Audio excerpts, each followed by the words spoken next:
Hello everybody, this is Ronray as always. Still Zephyra. I changed hat, I changed which shirt I'm wearing because what I was wearing before was from sleeping.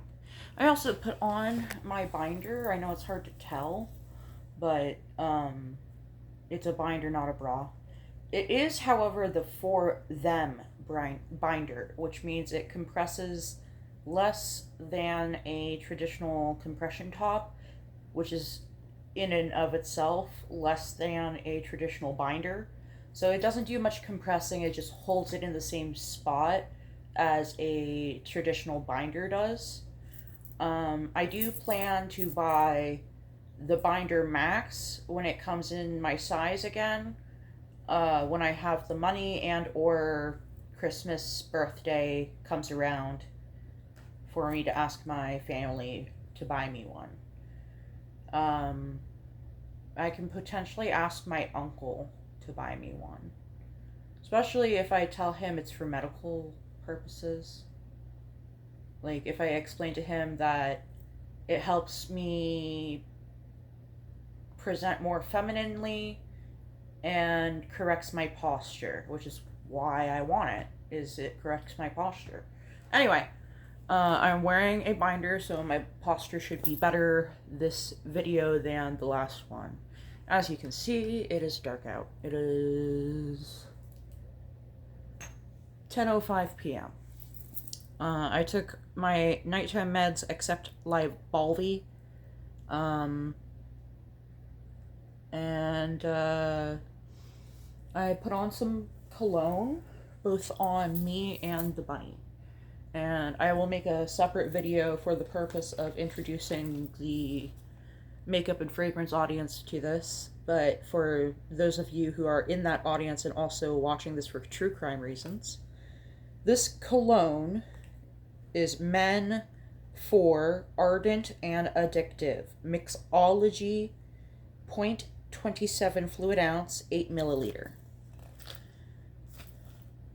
Ingredients: alcohol denatured and fragrance. Cruelty free, phthalate free, paraben free, made in the USA. Clean ingredients matter. Intense fragrance, concentrated alcohol based cologne spray. Men IV, ardent and addictive. Top notes: citrus, basil. I still smell. Ooh. Yes. Okay, so I definitely, when I applied it, smelled citrus and basil. I've always smelt that when I tested this. Middle notes: cedarwood, melon, and fresh balsam. I smell the melon. Just a hint of balsam. I don't quite get. Oh, no, it's there. It's barely there, but it's there. Cedarwood. Okay, base notes: musk, amber, ebony wood, and sea moss. I'll probably smell those later. For external use only, keep away from heat or flame. Distributed by Mixology LLC, Smithville, Texas. My uncle bought this for me because he saw me like drilling holes with my eyes into the cologne stand, and he's like, "You want something?" And I'm like, "Yes, please." And it was $28, so I was kind of shocked that he agreed. Like, I was expecting that when I showed him what the price was for the tiny little 8 milliliter thing, he would say no, and he just didn't flinch. Hi, baby. Babies. Okay, I'm sorry. I thought you jumping into the lap meant you wanted cuddles, and I apologize for that assumption. I am open to you investigating my smell. Did you claw me?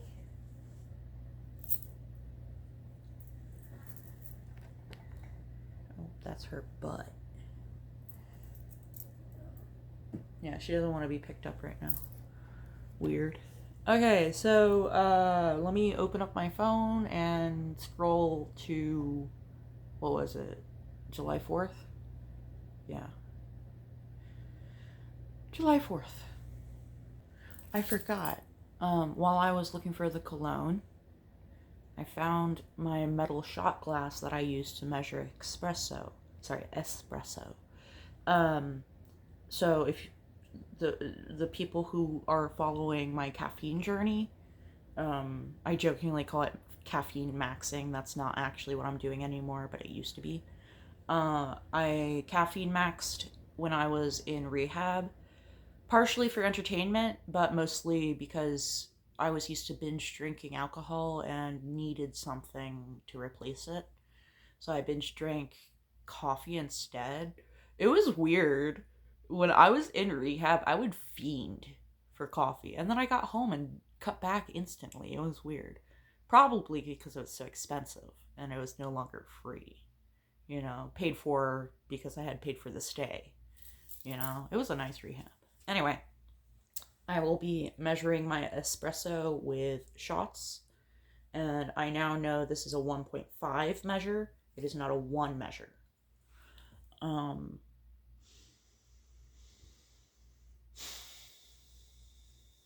Let me show you Cookies real quick. He's cute. He's just chilling next to the lamp that I use as a makeshift tripod. And next to the, what do you call this? Apron.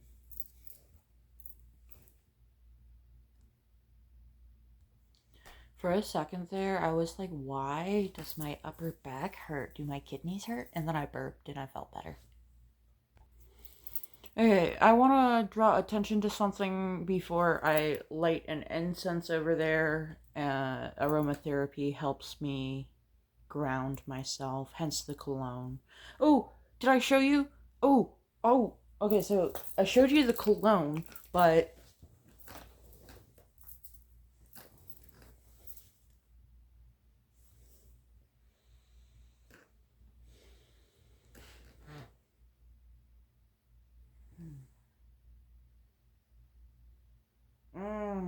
such a good cologne.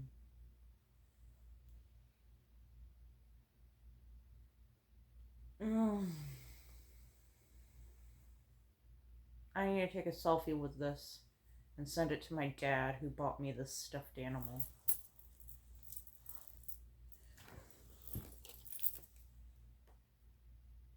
Oh yeah. I need to show y'all the what do you call it? Wallpaper that I selected for my phone because it needed an upgrade. In just a moment. Was he there in the last clip? I don't know. Hi. Yeah, he's up there for you.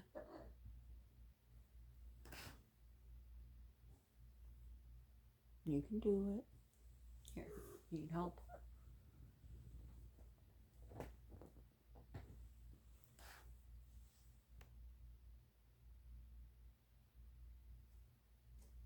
You can tell they're bonded.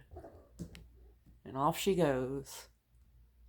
Alright, so first, the wallpaper we chose is an illustration that we drew digitally back when Ronri was 17 or just turned 18.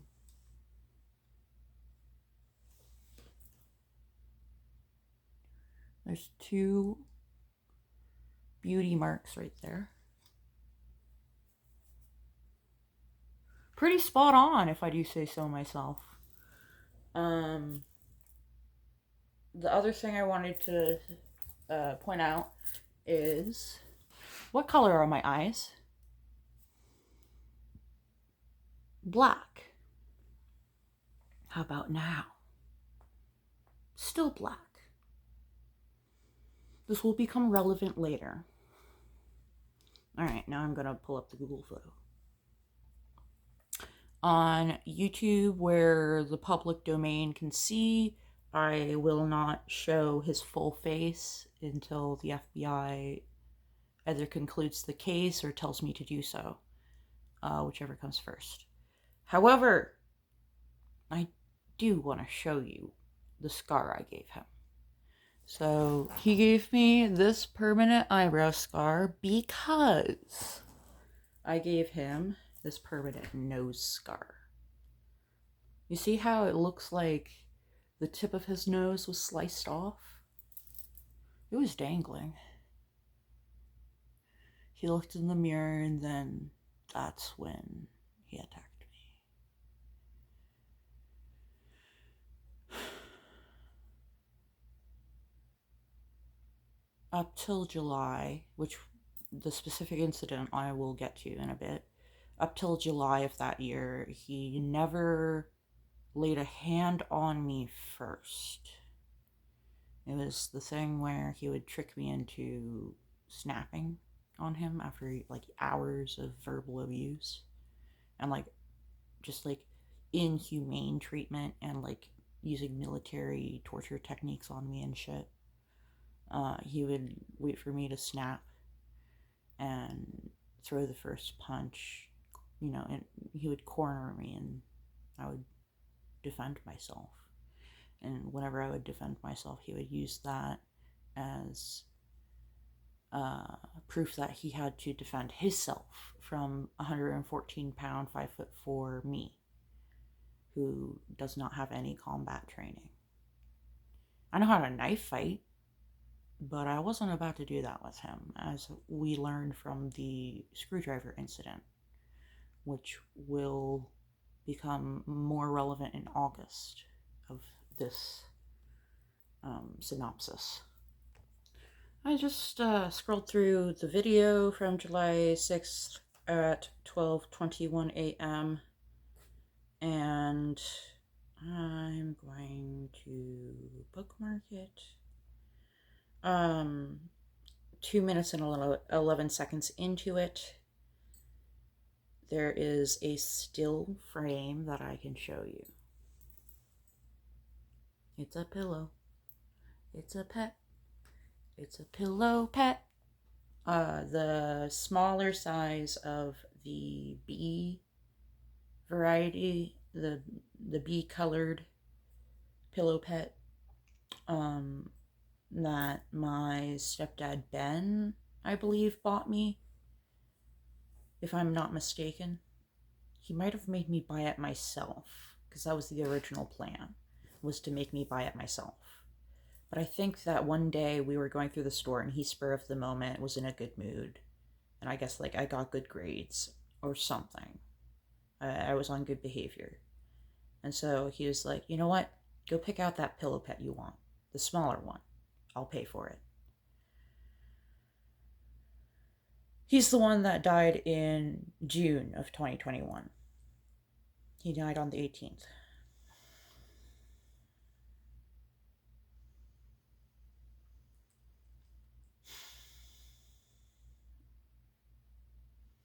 For those of you outside of America, the middle of June is Father's Day. I think it was the 17th of 2021, but it might have been the 16th. But the 18th was when he died, in like the wee hours of the morning. All right, back to Google Photos. Okay, so going into the 6th of... Wait, the 6th? Did I miss one? Anyway, going into the 6th of July 2021, he started a video of abusing me at 12:21 p.m. a.m. And then the last video of it is at 8:10 a.m. So that was, let me ask Google. So from the 2 timestamps is 7 hours and 49 minutes. So not as much as last time, but still significant. The kind of time that nobody in their right mind would agree to. Like, there's just no way you can consent to that. Hi.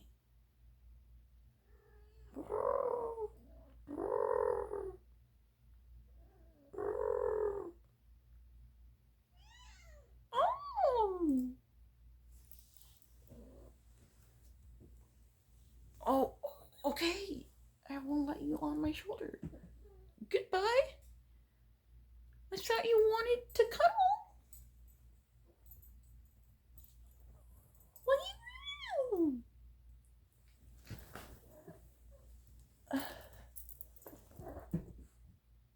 Okay, goodbye. That's weird of her.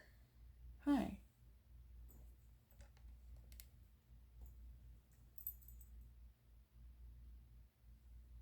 What's up? You're a good boy. I don't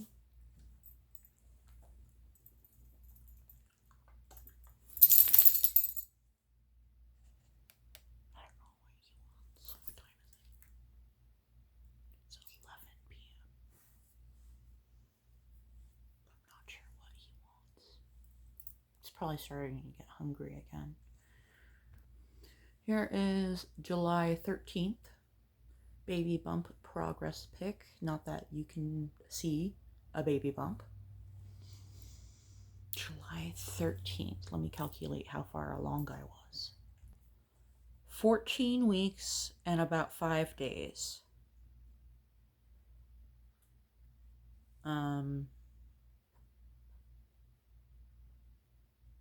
That is oddly specific. Here's the breakdown of the calculation. May 9th, 2021, exactly 1 month, parentheses, roughly 4 weeks and 3 days, parentheses, into your pregnancy. I've never heard about the 3-day part.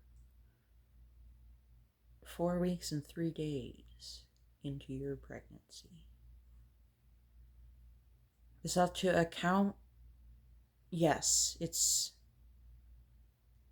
one, okay.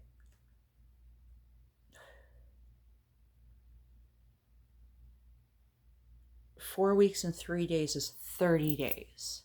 So that's what it's accounting for. And then 65 days between May 9th and July 13th. 65 divided by 7 equals 9 weeks and 2 days. Adding those 9 weeks and 2 days to your starting 4 weeks and 3 days equals exactly 13 weeks and 5 days.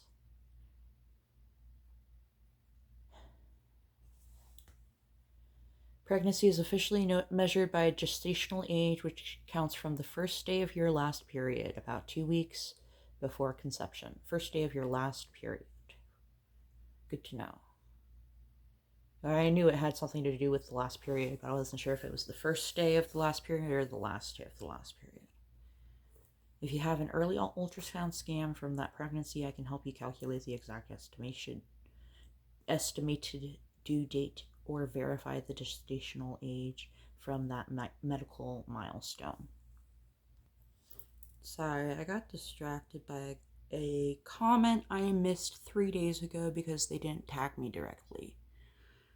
So if y'all want replies to any of the comments you sent me, remember to tag me in it. Mr. CD76, 3 days ago, criticized my comment where I criticized a psalm of the Bible and said, Muslims of all people have no leg to stand on when criticizing the Bible. Start with your own book. I said, let's get on a tangent here. I said, the book written in the 600s AD during a war, the one so faithfully and exactly written since it was first written, that in order to translate it into modern English, you must either first translate it into modern Arabic or into Middle or Old English. What parts do you have qualms with that I've never heard used to insult me before? Why should I hold back on criticizing the Bible I grew up reading when it is literally scripture within Islam, the religion I chose in 2015 when I was still a minor? And does your hatred of the child brides and bridal slavery and anti-infidel rhetoric override my need for a religion that fits me in order to heal from human trafficking?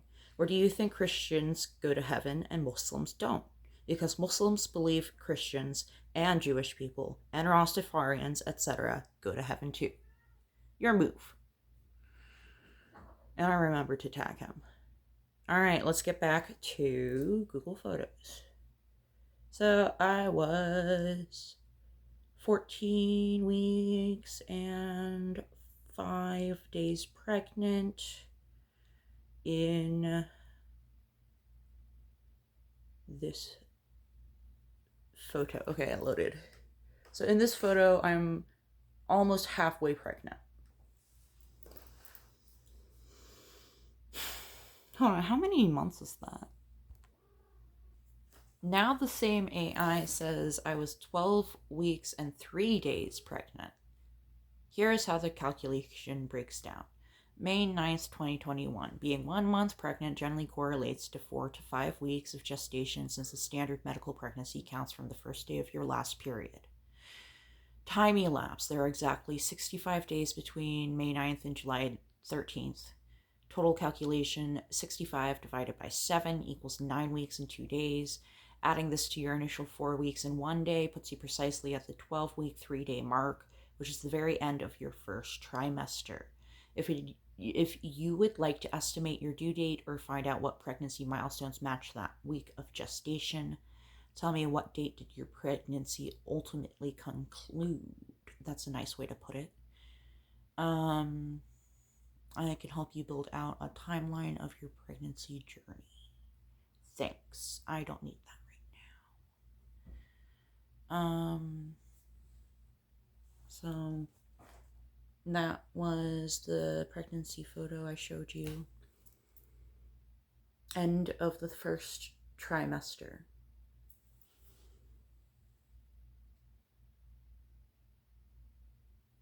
And then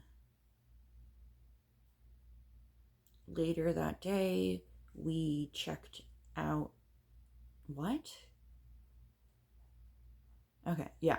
Later that day, we checked out a RV,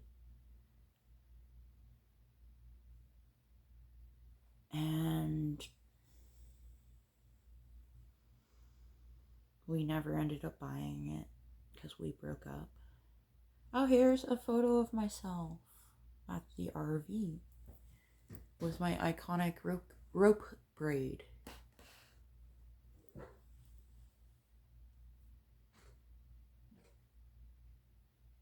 And July 19th, 2.5-minute video of him abusing me. July 20th, I took a selfie, well, a series of selfies in makeup.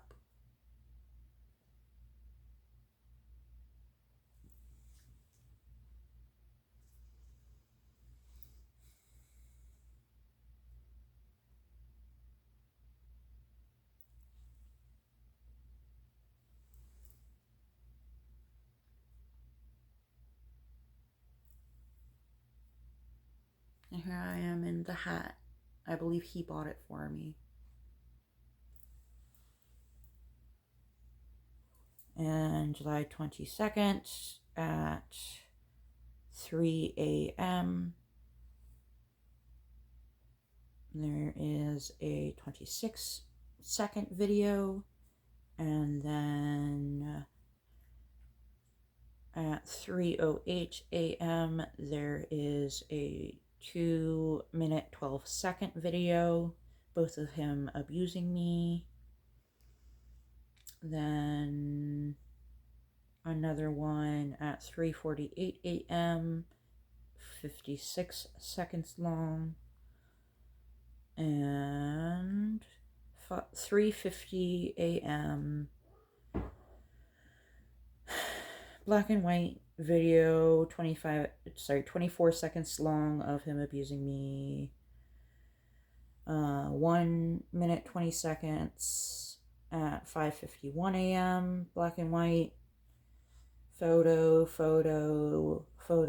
black and white photo,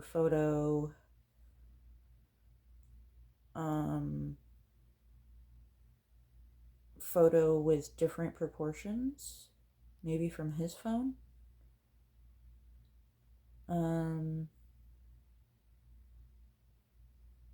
So the last photo is at 4:23 a.m. So that started at 3:05 a.m. and ended around 4:23 a.m. So not very long. And then July 23rd. What's this? July 24th. 10:44 a.m. July 24th. 8:03 p.m. 8:04 p.m. July 25th. 1:26 a.m.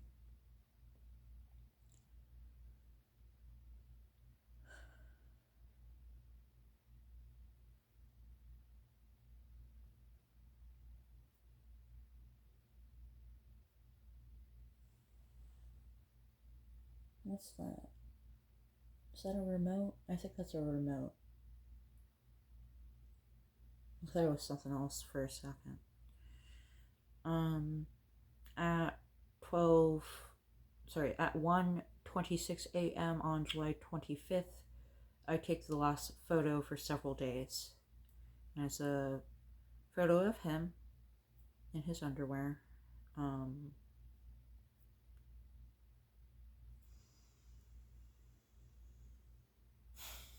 Then July 27th at 5:33 p.m., I take photos of my injuries to my neck.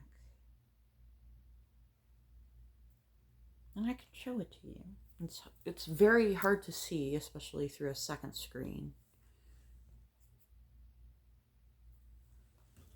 Right here and right there.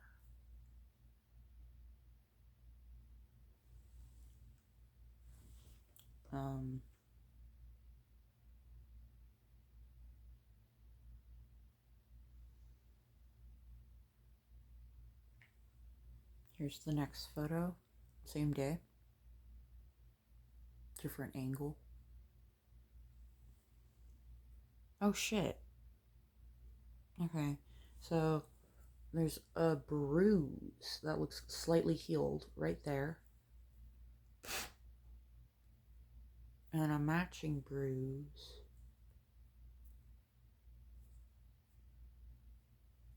up here. But I don't know what that's from.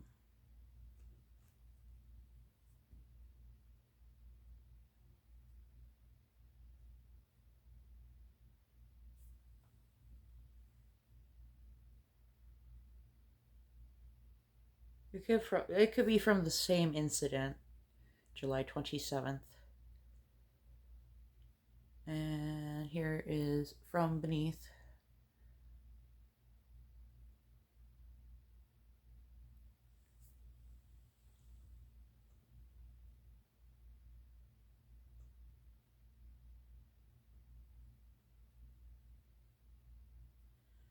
There's his email address. Cool.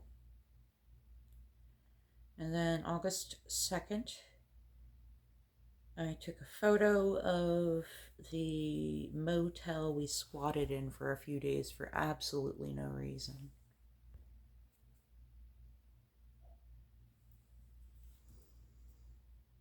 Then, a date I won't name. It was his birthday at 7:09 p.m. I sent another guy who, I won't give you his full name, but his first name was David, and I sent him money, and it explicitly says for rent. It was not spent on rent. So that was wire fraud. And he assisted in it, even though he didn't lay a hand on me.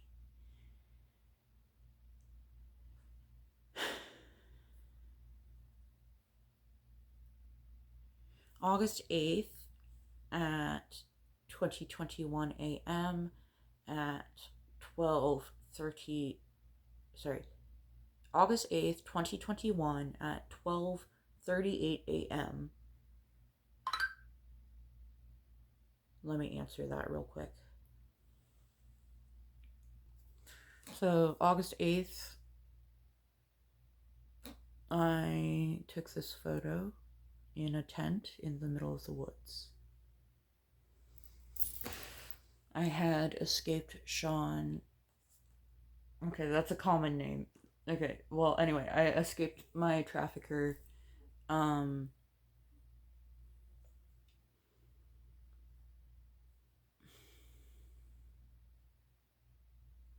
and I went to the woods. I escaped him after 3 days of trying, and he finally let me go on his birthday, the third day. My ears are ringing. I'm going to take a moment. Oh, that's cool. The part one that I uploaded 3 hours ago already has 6 views. Nice. Okay, I'm gonna send it to my friend. The one that just Snapchatted me to reply.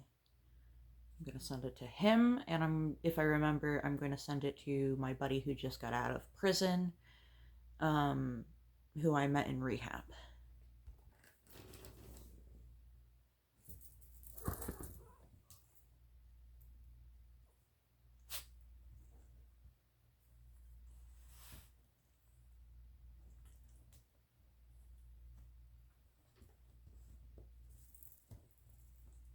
Are the good at your boys. You know that?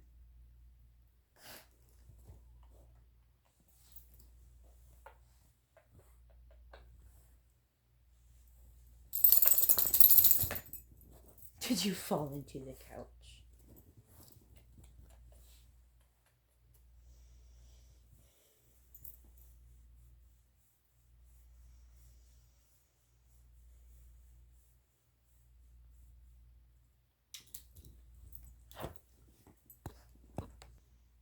This is really random, but I was just thinking about how nice it is to have a dad that likes me enough to buy me stuffed animals all over again, like I did with my birth dad.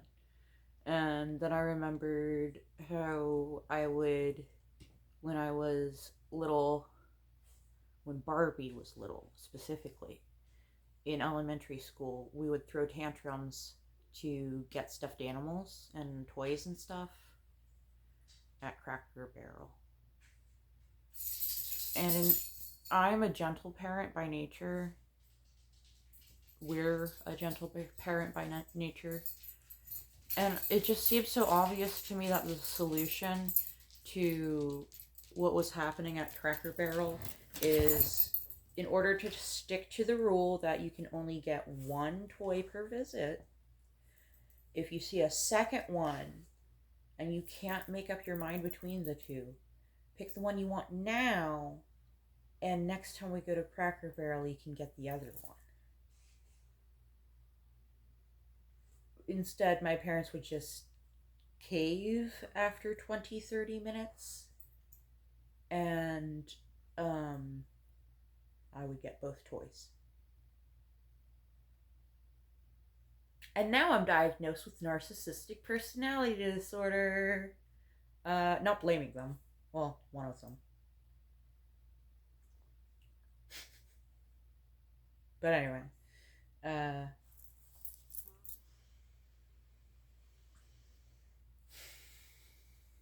it's nice to have a dad that loves me.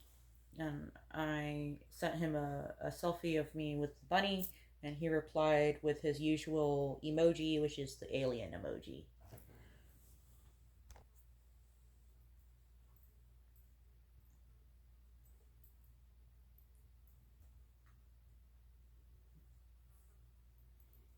I forgot about flies existing, and I opened the mudroom for the cats with all the lights in the house on. And the mudroom light off because it's broken.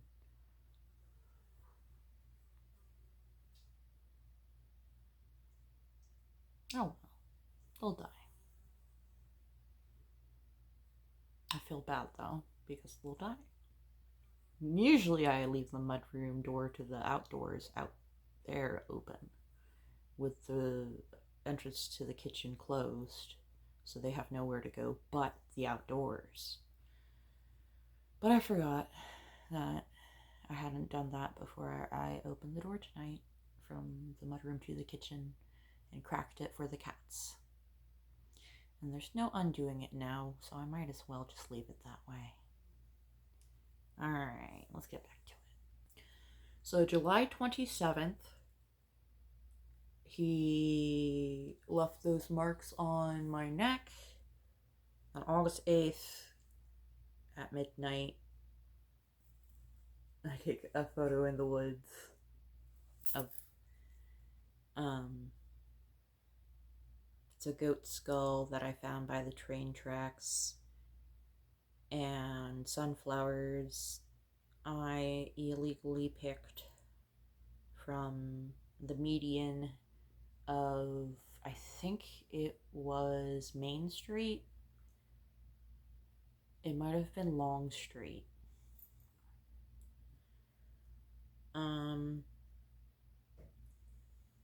Yeah. So that was August 8th. Here I am August 11th, which is 3 days later in the afternoon.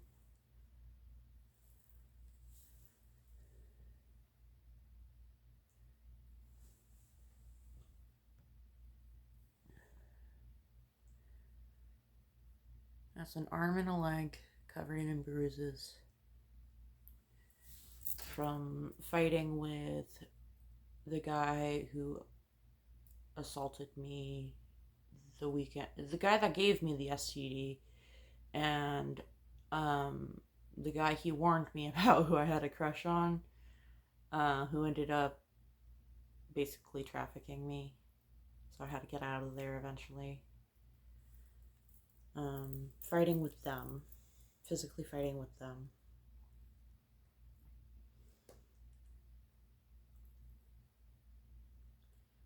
And then, same day, same setting, another picture.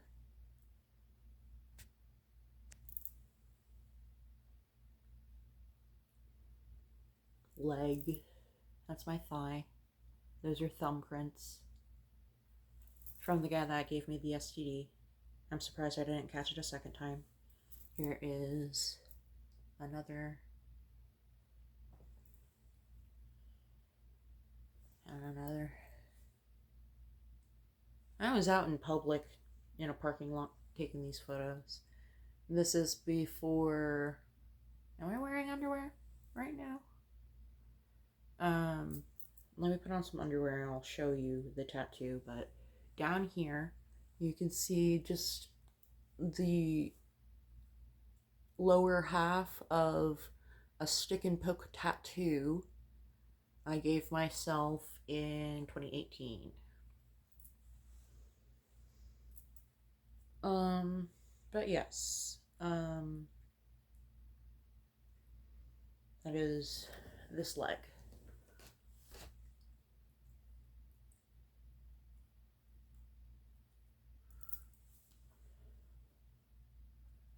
And here are scratches and bruises on my lower leg.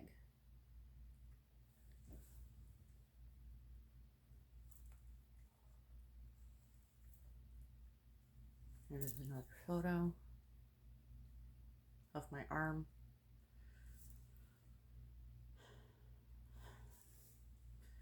My wrist. I believe that's from his palm, like, holding down my arm, but I could be wrong. Was it?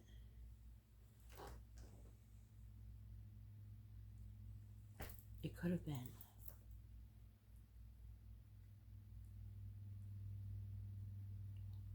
Could it? Thumb flat.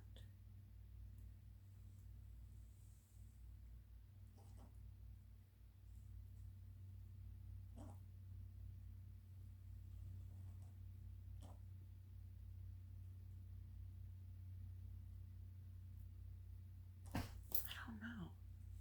The investigators will know. Then on August 13th at 8:58 p.m., I screenshotted I was about to say Grinder, not Grinder, a Facebook Messenger conversation between me and a lady I don't recognize the name or photo of about one, two, three different names. I don't know who they are. Two of the names could be the lady who I met while I was being trafficked, and she was for a living being trafficked. August 17th, I take photos again of my bruises, but this time indoors. Because the lady that met me while we were being trafficked, in the same motel room down the road from where I was living in the woods,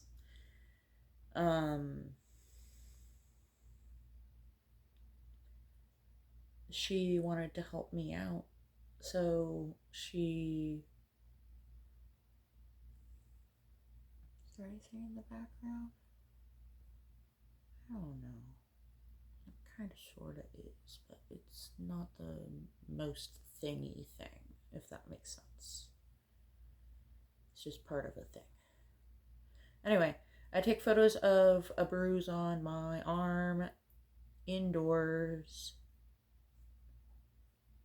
because she told me, hey, let's come with me. I'm going to take you to a place.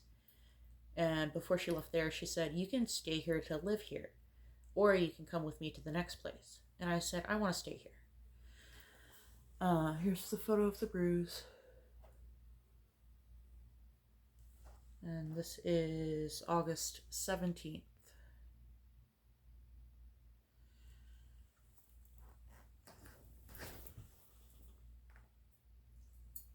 And a selfie wearing a necklace. Hold on. Nope, that's too blurry to read. Good for you, though, because that means I can show you the picture. Yep. Nothing nefarious in the background. Wait. If it is in the background, it's too blurry for YouTube AI to sense it. Anyway, it's a selfie of me wearing the necklace he gave me, the landlord.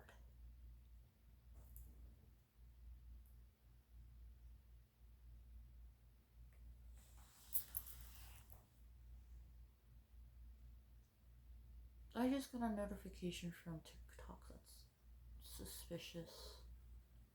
Anyway, here's the selfie of myself, obviously, from August 17th at 12:22 a.m.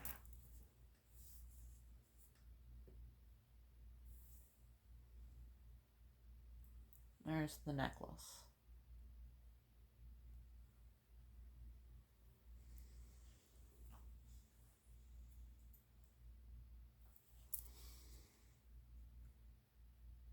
This,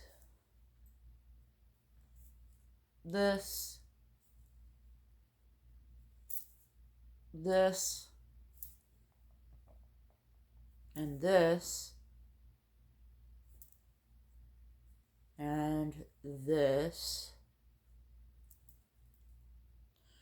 were taken by the landlord. I have made a separate report about him. I said if he's still alive, I do want to press charges.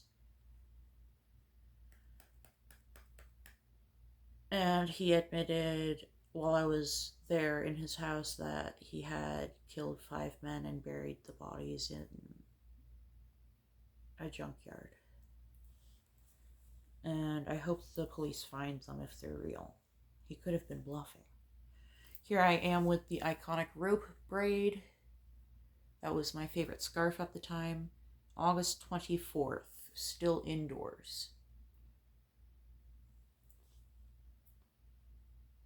Then, August 25th at 12:17 p.m., I take a screenshot.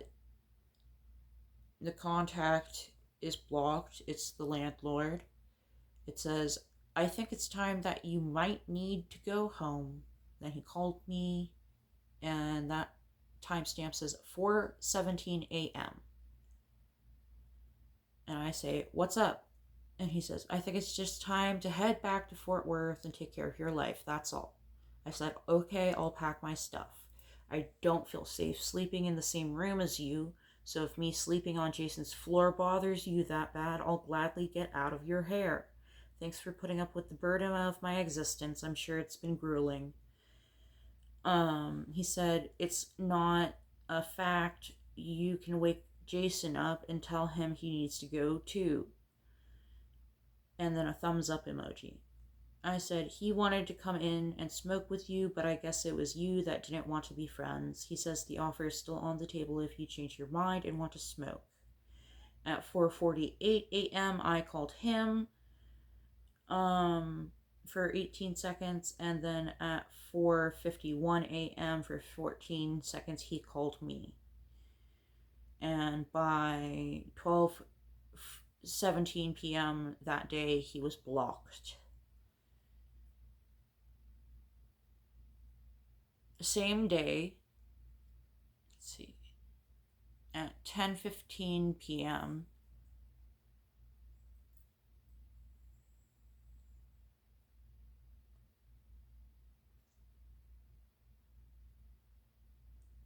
Okay, at 10:15 p.m. I screenshot a message from my trafficker.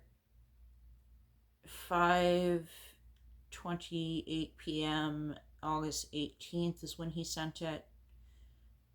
And it says, so that's how it's going to be. You leave me on my birthday to go get drunk and H word and F word, God knows how many guys, and you're going to throw that manipulative BS narcissistic guilt trip on me. I literally sat on a curb when I wrote that sonnet for you and bawled my eyes out. You didn't even acknowledge it. You still haven't. Legal first name, Erie spelt wrong. Legal middle name spelt wrong. Gaddy. You are the capital love of my life. You're all I think about from the time I wake up, and even in my dreams I can't escape you. I have been on a 5-day binder with about 8 hours of sleep, hanging with the lowest of the low, trying to forget you. I was so upset. I was watching P Word that you find on the hub, and I swear you were in it, mocking me, just pushing the misery and the pain in. I screenshotted that August 25th.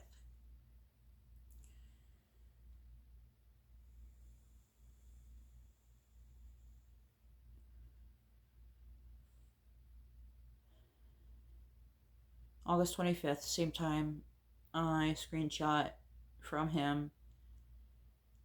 5:29 p.m. Doesn't say what date. When you left, I just didn't lose a girlfriend. I lost a whole entire family and my best friend. I tried to hate you, but the tears drowned the anger. Everywhere I go, I see you, because they're all the places we used to go. I sat catatonically last night, wondering whose bed you were sleeping in, and I F-word threw up. It sucks. You have no idea what you did to me, what you're still doing.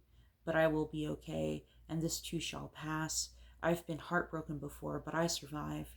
On a separate subject, our rings come in on the 23rd. I've already canceled yours. I'm going to keep mine as a reminder of how much I loved you. Still love you. You wanted this when that car pulled up.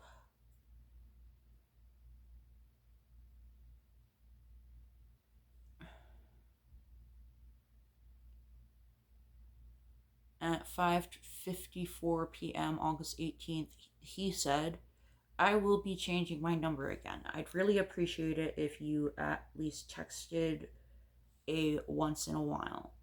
Let me know you're not dead in a trap house somewhere. And you already know how to lay on the guilt hard enough. You know I always come to you, but I'm fighting it this time. This time I'm not chasing you. Be careful, be safe, baby girl, my little Bambi eyes. I miss you. And I screenshotted that August 25th. Later on at August 25th, I screenshot a conversation I sent at 5:50 p.m. to a message that's cut off at the top. I said, You were never proud of me, stop lying. He replied, I know you're already F-word someone else. I said, see, that's exactly what I mean. Why would I stay if that's how I make you feel? Goodbye.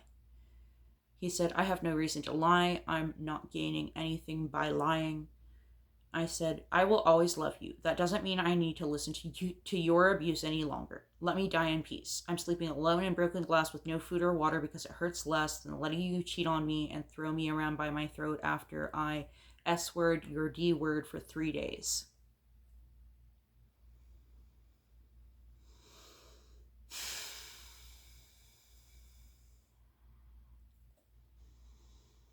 And then August 26th at 12:03 a.m., I now have a mohawk and a broken nose. This photo is too graphic to show on YouTube.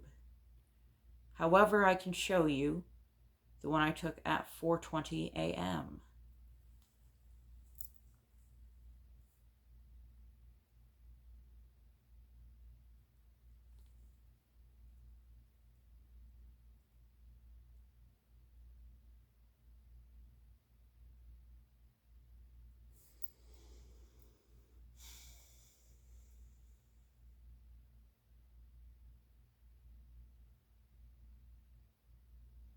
Bruises on my neck, on my face, and a broken nose. Here's another photo.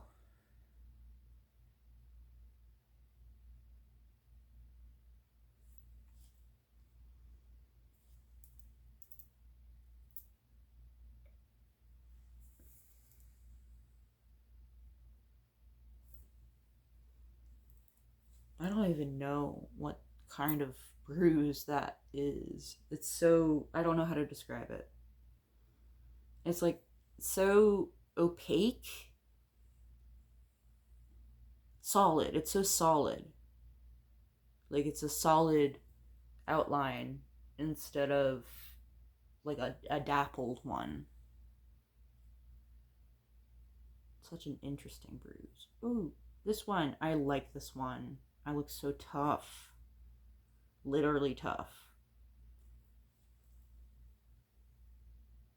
Kind of sexy all beat up.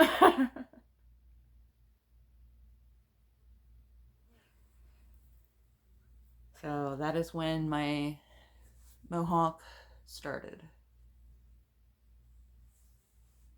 I now have a new mohawk that I started all over again because my mom died, so I shaved my head. You can check out my live streams.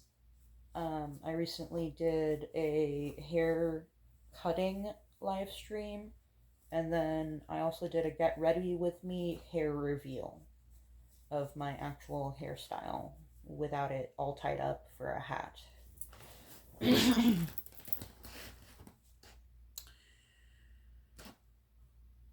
Oh, let me explain. Okay, so here is a collage that Google Photos put together back then. So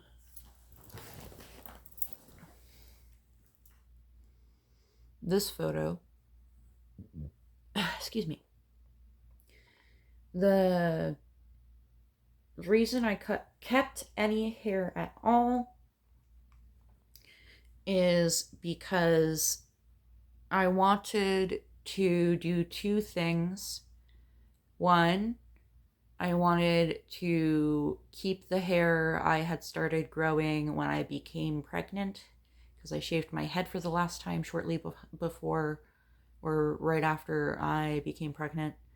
And uh, I had not cut it at all until then. And I wanted to leave the length to show how long I had been pregnant. This was also a strategy so that if my body was found somewhere decayed, they could still do a toxicology report on my hair to figure out what had been going on while I was pregnant.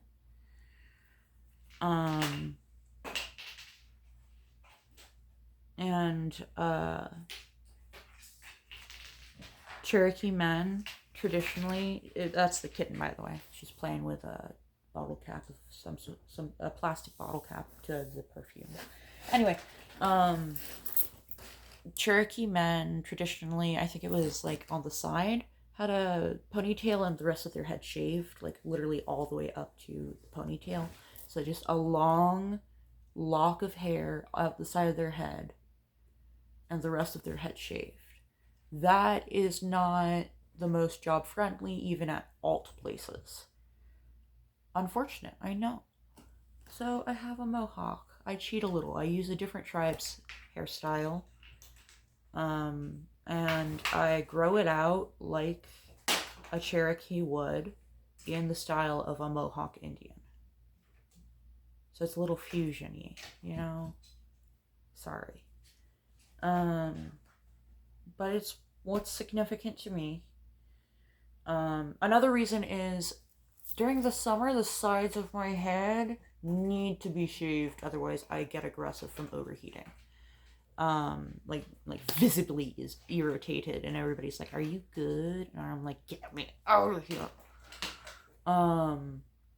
And when I shave the sides of my head, when it gets long at all, underneath my head covering, whatever I'm covering my head with, it gets itchy. So I have to shave it regularly. Hence me learning how to do it at home recently. At this point, just to take a little breather from looking at photos, because the next one is... Anyway, what was I going to say?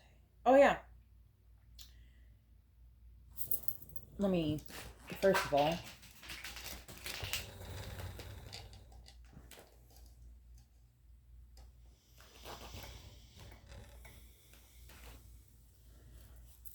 Alright, so...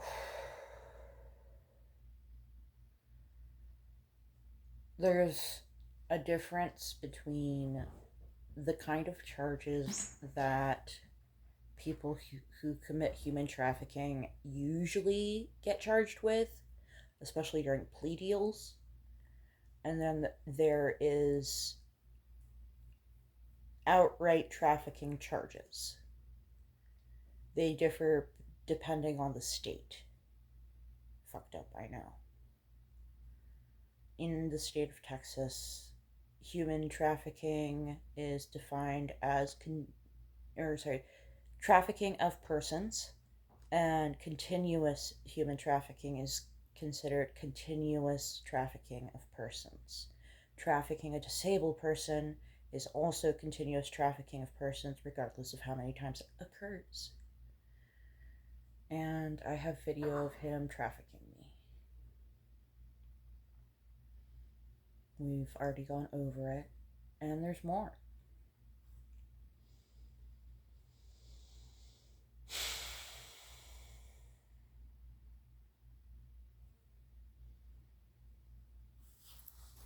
I'm dissociating. I'm gonna take a minute. Okay, August 28th, 5:09 p.m. By the glow of a TV, I take this selfie. So if you didn't believe my nose was broken before, this is what it looked like on the 28th, 2 days after. This is at 5:26 p.m. the same day.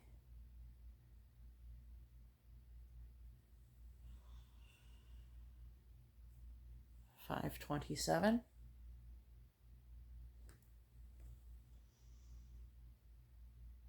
September 1st, 12:09 p.m. Obviously, it's daylight. Wow. It's hard to tell, but there are bruises in this photo. And I have my iconic rope braid with a flower. I believe that's a pink rose inside profile. Strung through my rope braid in my, at the time, favorite scarf. I say at the time because it no longer exists. It was cut off of me when I got my traumatic brain injury in 2021.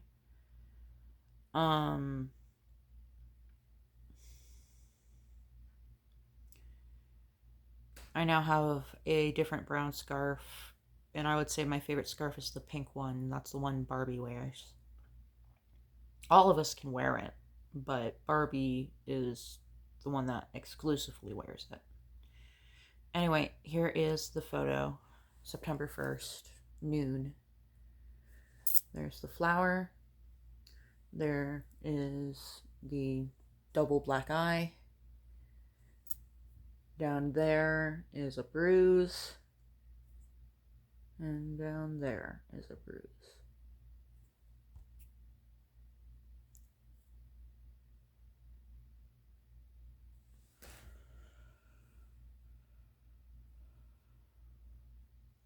Same day, 4:56 p.m.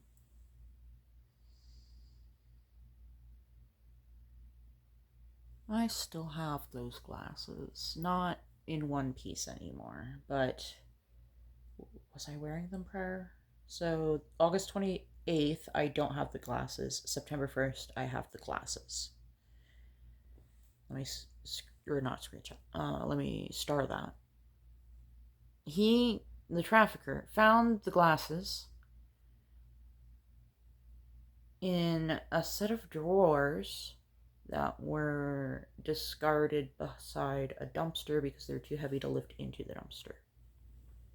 So they were refuse.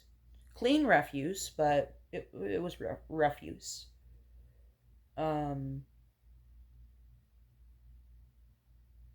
It was ironic that he was dumpster diving while we were apart for a hobby, because one of the officers was doing a patrol of the place where the main entrance to the tent encampment in the woods from August, when we were apart.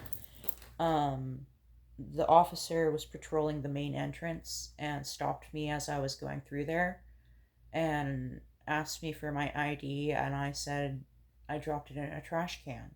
And he said, "What were you doing? Dumpster diving?" And I said, "No, I was making a purchase." And he asked me, what was it? "Where are you going?" And I said, "I'm going to visit a friend." And was this in August? Or was it back in April? Or before? No. April was when I met him. So March? April, May, June, July. April. March? Beginning of March, or sorry, end of March? End of March, beginning of April. No. What? I'm so confused. I don't know when I met him. I don't know when the officer stopped me. At some point, the officer stopped me, and I was holding a beer, and I was gonna bring it to him. And he's like, "Is your container open?" And I showed him the lid, and it was closed.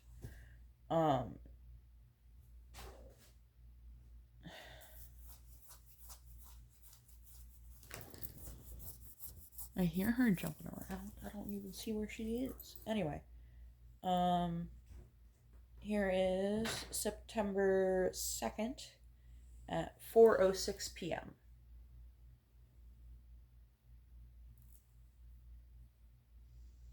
Here is September 2nd at 4:11 p.m.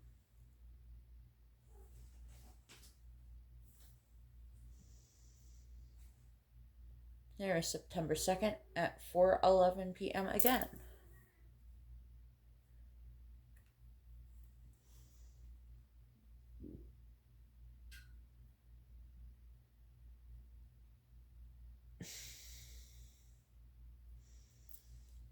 Wow.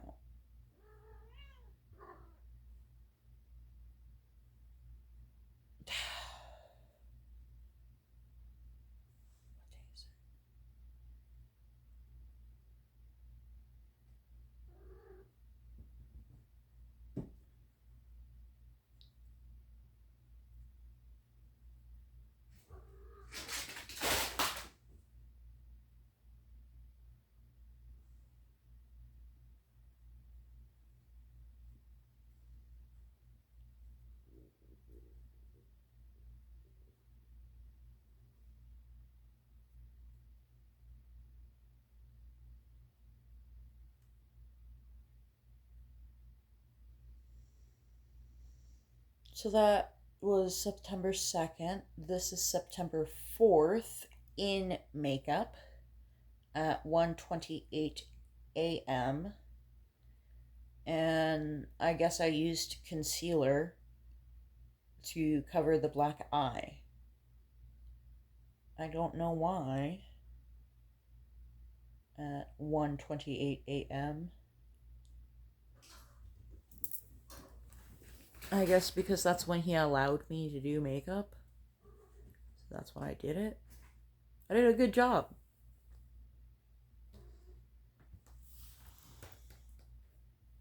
I'm gonna star that.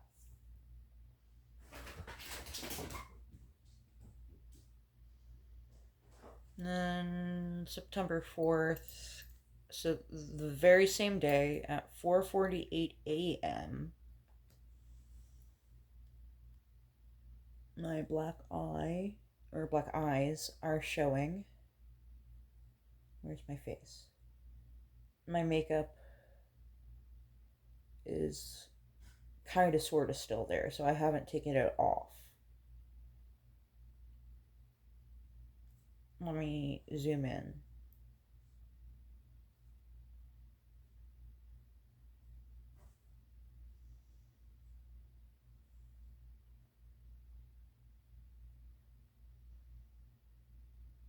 Yeah.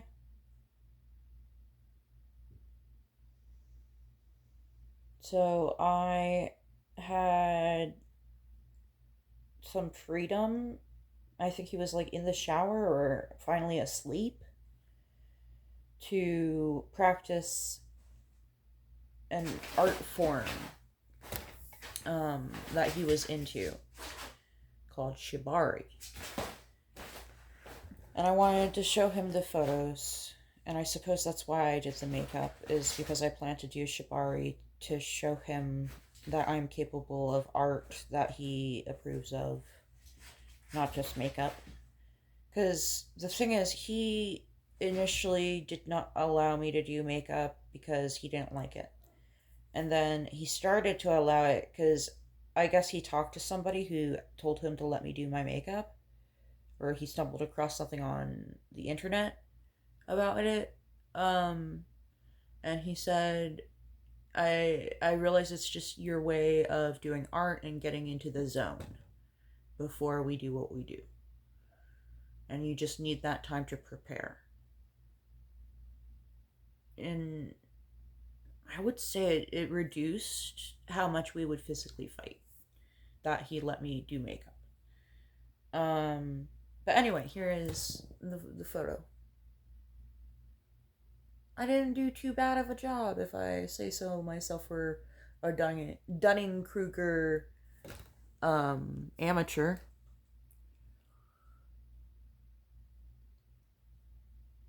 But you can definitely see the double black eye through that makeup. Oh, and on my chin, kind of on the side of my face too, unless that's acne. Barely, but you can see 2 bruises right there.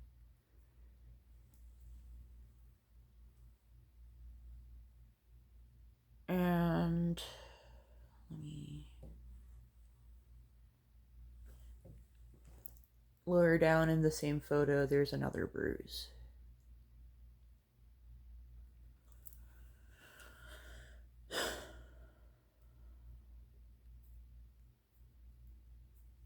There's another bruise on the other half of my chest. Let me see if...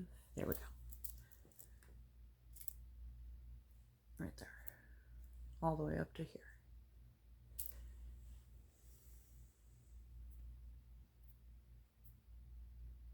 And then I take other photos, including this one. You can see both black eyes through the glasses and the makeup. This is at 5 a.m. on the dot.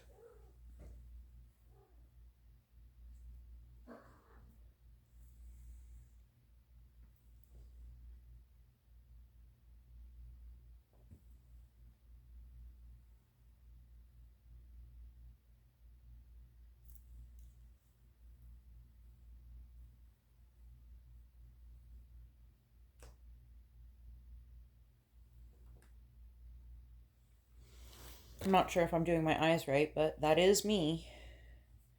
I just look very bug-eyed in that photo. Can I zoom in any further? No, I cannot, so I can't show this. Oh, nice.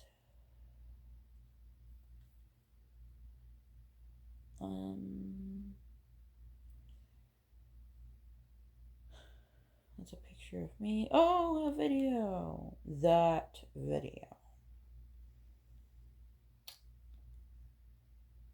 I can't show it to you.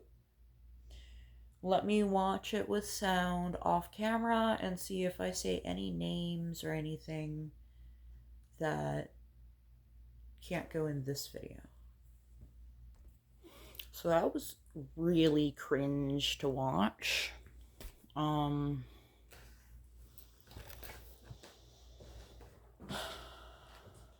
a bit nauseous, but we're just going to power through. I cannot show you the video proper.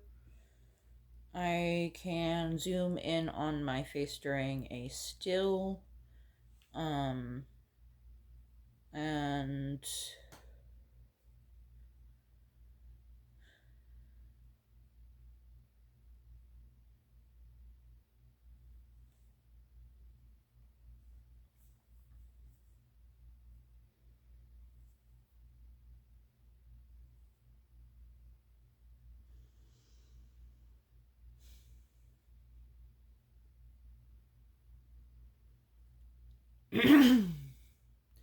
below where I have zoomed in on the photo, we are wearing something. However, it doesn't cover any of our private parts. And this outfit was the most clothing he would allow us to wear at all. So we would wear it as often as we could. Glasses, hijab, necklace, and then the fishnet thing that he allowed us to wear. Still with a black eye.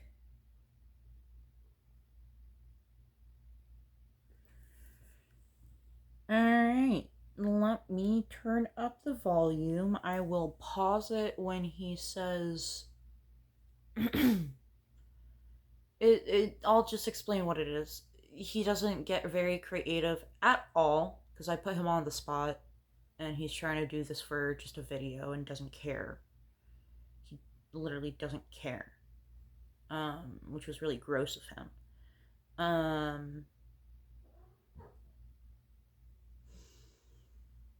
He says a mashup of his name and my name, and you'll see why as the video audio unfolds. That's the baby.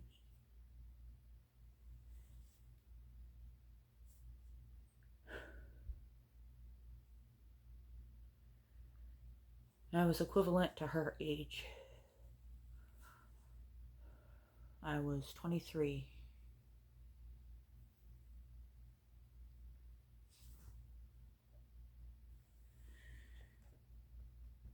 Alright.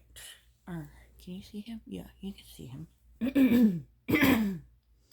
Let me turn up the volume all the way. Here you go. What are you doing? What did you knock over? Please don't. Hi, skinny mama.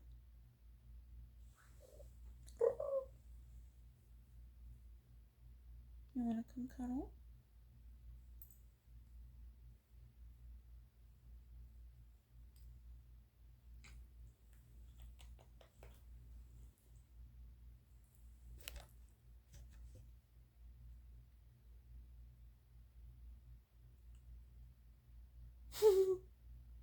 You're so pretty. You and me both. We're so pretty.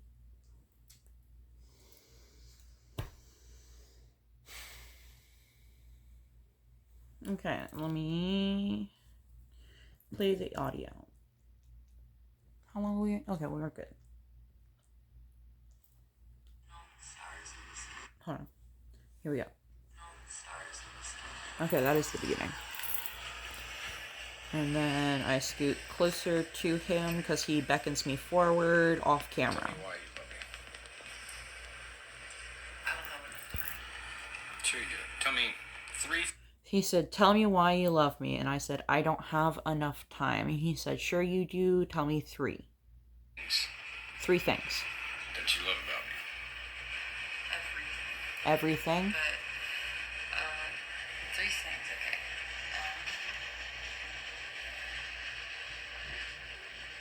You inspire me to be a better person than I thought was possible in my life.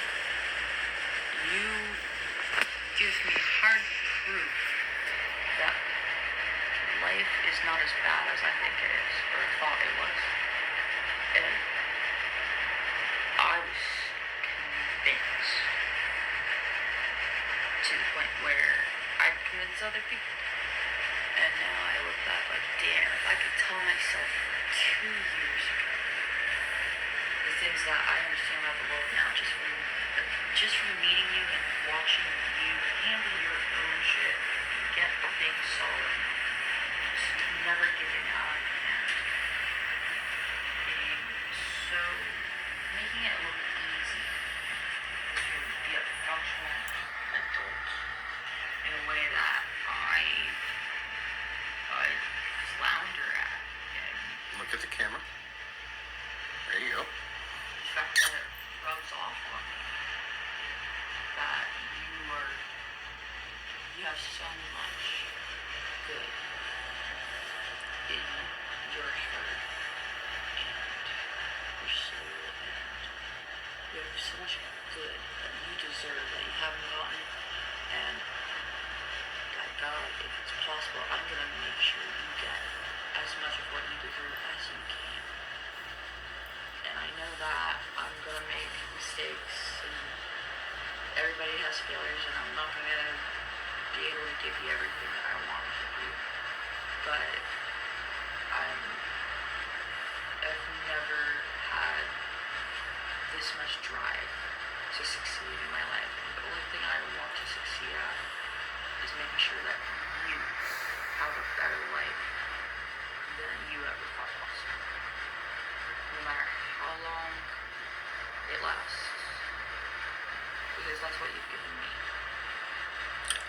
say that you are of sound mind right now?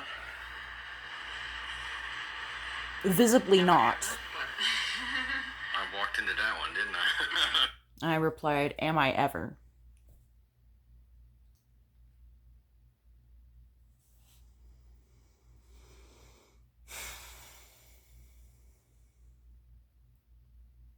And his reply is, I walked into that one.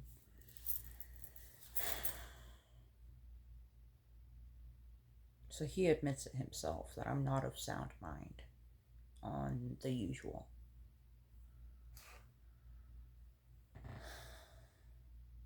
I'm nauseous. Hi, baby boy. Is that your butt? That's your butt.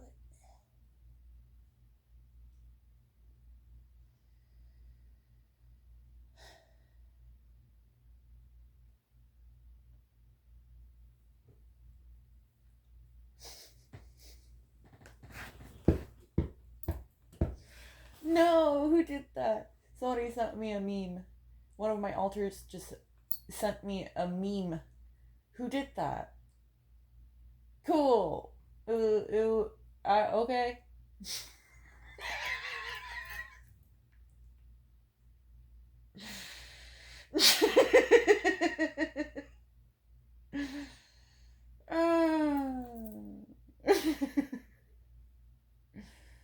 um, it's funnier if I just say the second thing he answered, which was, don't ask questions. He told me, I can tell you, I'm choosing not to because it's funny. Me and the detectives can laugh about it together. And my family and stuff. The meme was a screenshot of a Tumblr conversation from who knows what year. And it says, I want a crawdad on one arm and a mollusk. What was it? Oh yeah, I want a crawdad on one arm and a lobster on the other. And then they replied to themselves and said, I mean tattoos. I'm not talking about taking crustaceans out on the town. Right now, I've got a Chihuahua Rat Terrier on one arm. And where did he go? Here he is. A ragdoll mix on the other.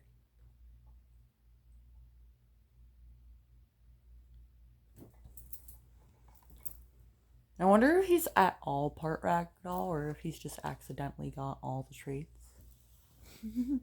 That would be interesting. Invent a new ragdoll. An ethical form of ragdoll. Yeah. Won't stay ethical for long.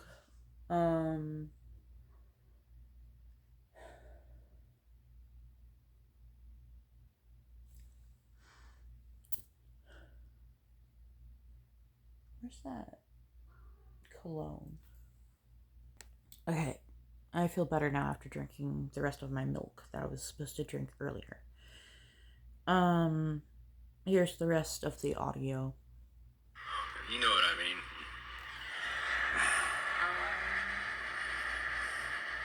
I'll put it this way. I'll put it this way. As far as I'm aware, nobody in my entire head any objections? has any objections. They don't say that I'm wrong. They don't say, hey, this isn't true. And even if they did, you know what? Fuck 'em. And even if they did, F-word them. I guess you get to name me. I guess you get to name me.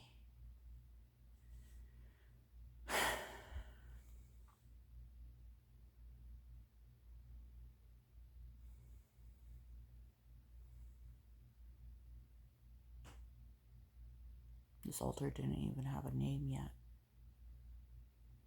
And he's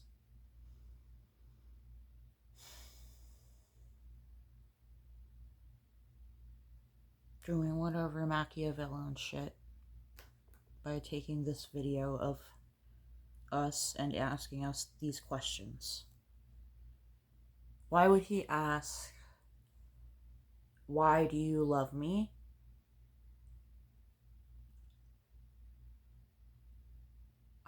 Are you of sound mind? And who is currently speaking? Why would he ask what altar is speaking after asking if we love him?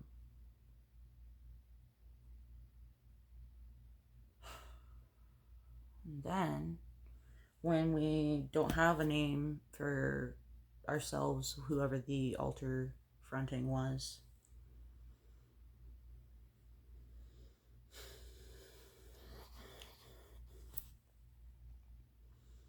we do one of the most romantic things you can as an altar who has a concrete identity but not a name.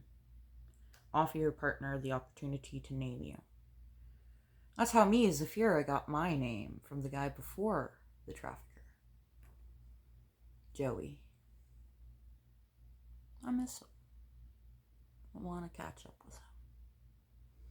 He doesn't want to catch up with me.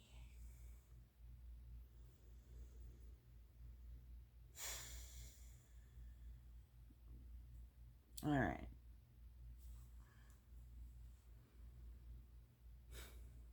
Let me review this last part one more time off camera, and then I'll play the rest for you.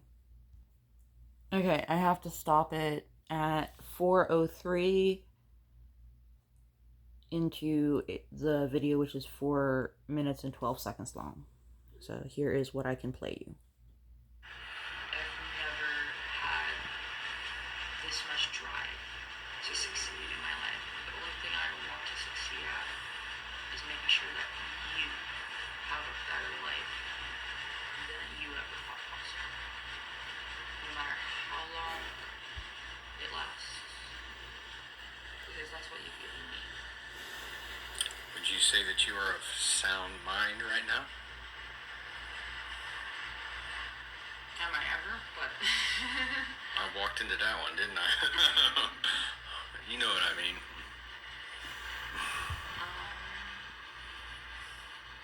I'll tell you this way. As far as I'm aware, nobody in my entire head has any objections. They don't say that I'm wrong. They're not stepping in and say, hey, this isn't true. And even if they did, you know what? Fuck them. Who am I speaking with right now? I guess you get to name me. I'm one of the many nameless. I'm from Caverna Luna. I beg your pardon? I just right this third time listening to it understood. I'm from Caverna Luna is what I just said, and then he's like, what? One of the Baba Yaga and the Rubik's Cubes. Baba Yaga and the Rubik's Cubes.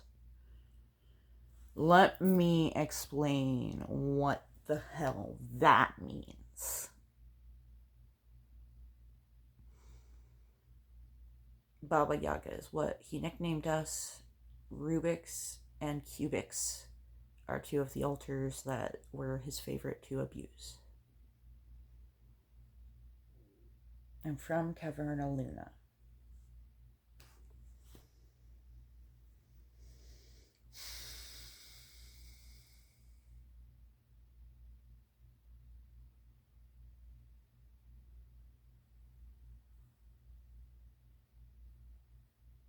I need a minute to process that information. That's a specific location in the headspace. Oh, God.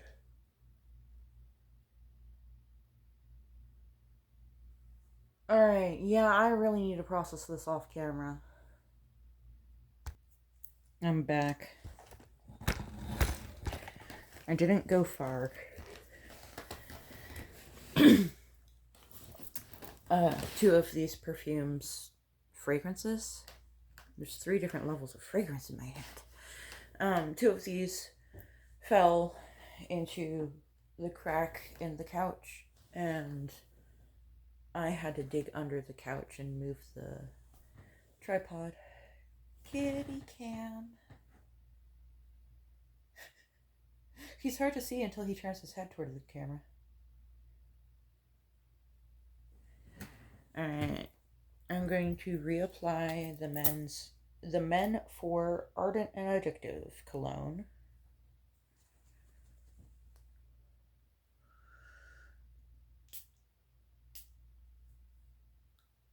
And then the Rare Eau de Parfum.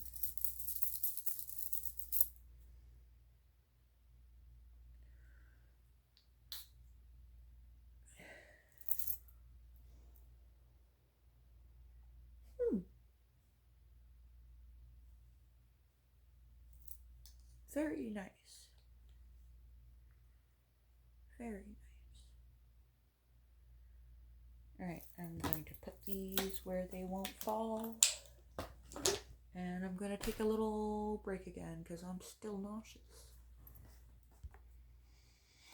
I'm a dumbass. I just figured what's going on. The aromatherapy is not going to fix it. I'm hungry. Can you hear my stomach?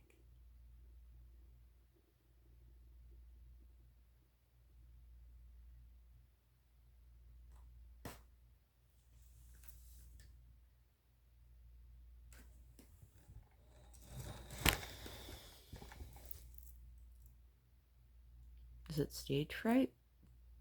Does my stomach have stage fright? Well, anyway, you believe me. I'm going to make a carnation break.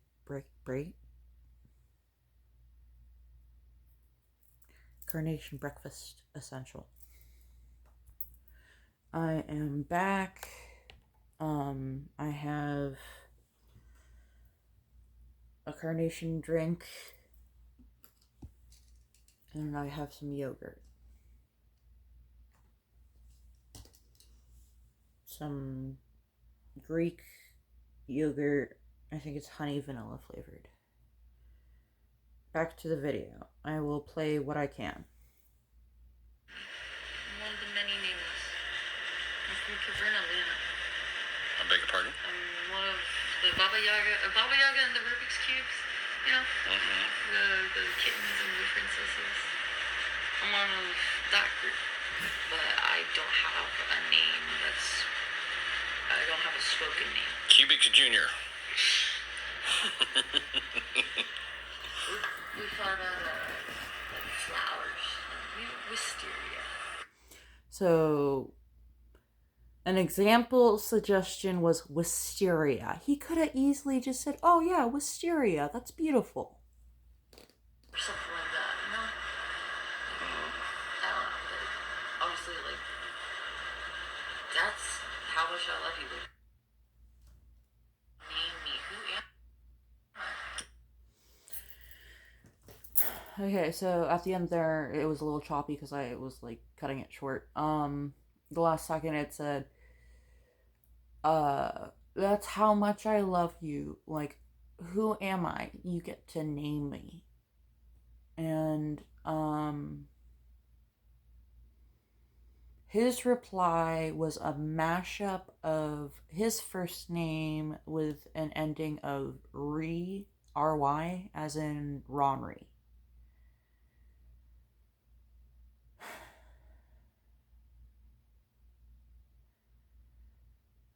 After that, I don't think any sensitive details are shared, so let me fast forward it real quick off camera. Here we go.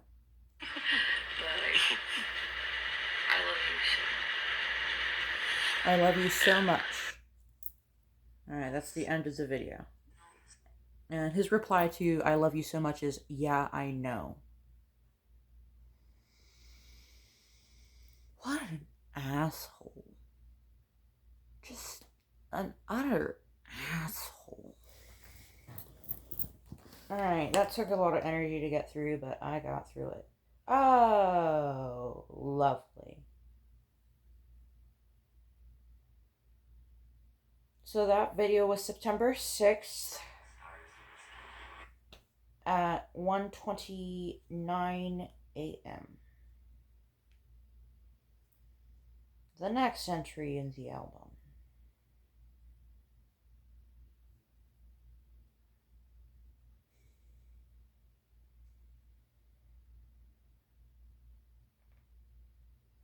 Where do I begin?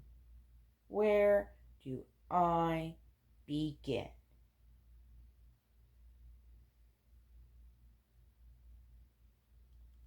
On his side of the bed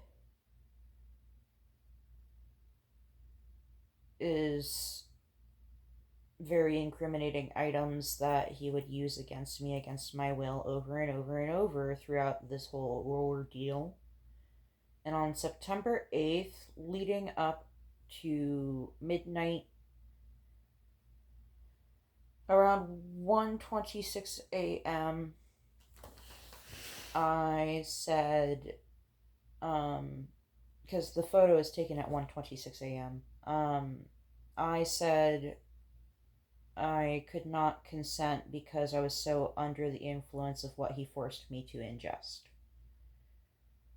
And this was a stroke of genius, honestly. How did I figure that out when I'm that far under the influence? Basically, what happened was he wanted me to do one thing in the bed, and I didn't want to do it for the millionth time, including the 17 hours, just that one thing straight. And he sat on the bed, forcing me to ingest more and more and more of a deadly weapon.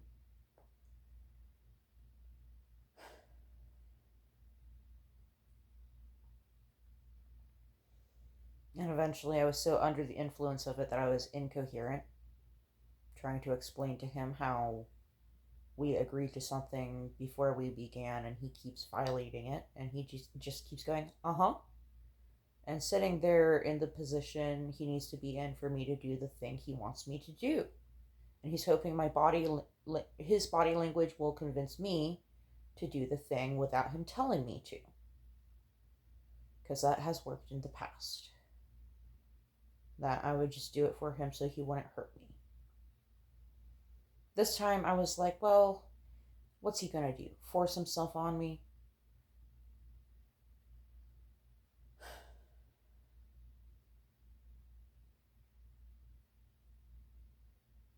So I told him, if I cannot explain to you right now what I am consenting to, then I am too inebriated to consent.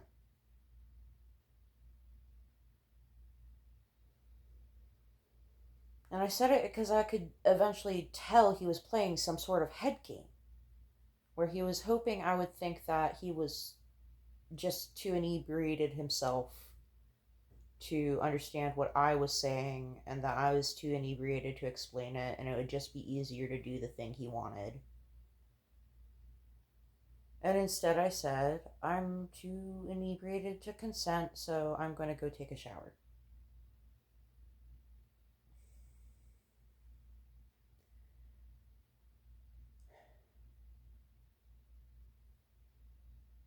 Never turn your back on your enemy.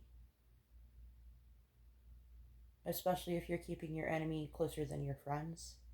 Never turn your back on your enemy. I started walking to the shower. At this point, obviously, I'm not wearing any clothes because he doesn't allow me to wear clothes. And,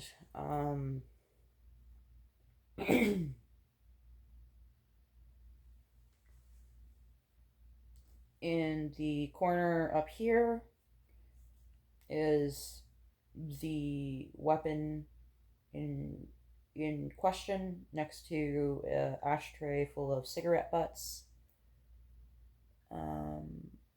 There's something on the table behind it that I do not recognize. It might be in like an AirPod case.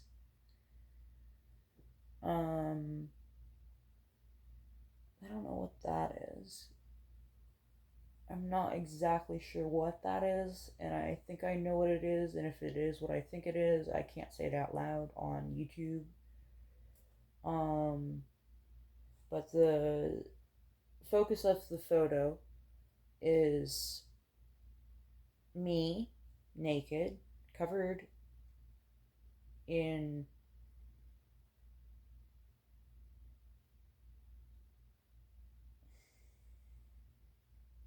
red stuff that comes out of humans.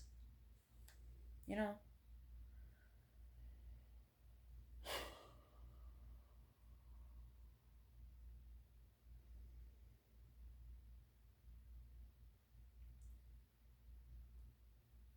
And you can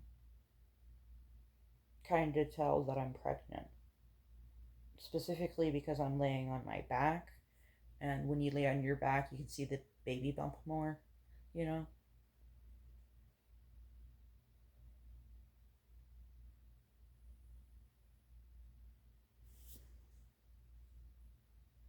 But anyway, he broke my nose on September 8th. And at 1:26 a.m., I convinced him to take a photo of me to show me what I looked like because he was just giving me this horrified look. And I was like, "What? What is it?" And he's like, "You look horrible right now." And I'm like, "Take a picture and show me." And he's like, "No." And I'm like, "It's fine. We can delete it right after." And somehow I got uploaded to the cloud. I don't know how. I didn't upload it myself.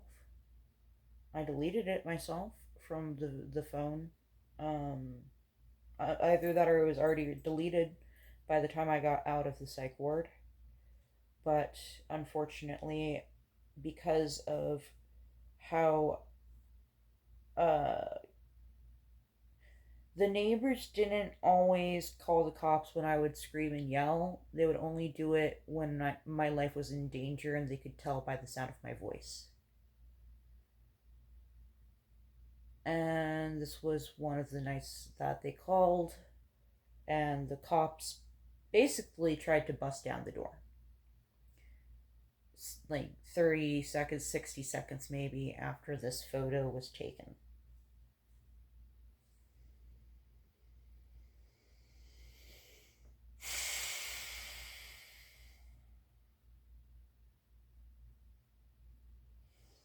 Let me see. Can I zoom in and show you anything?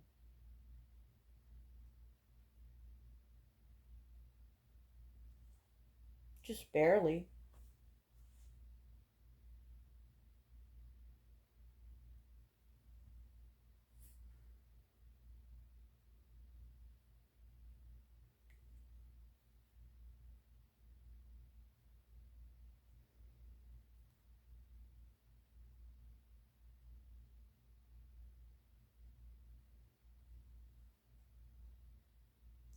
Alright, I've got it lined up.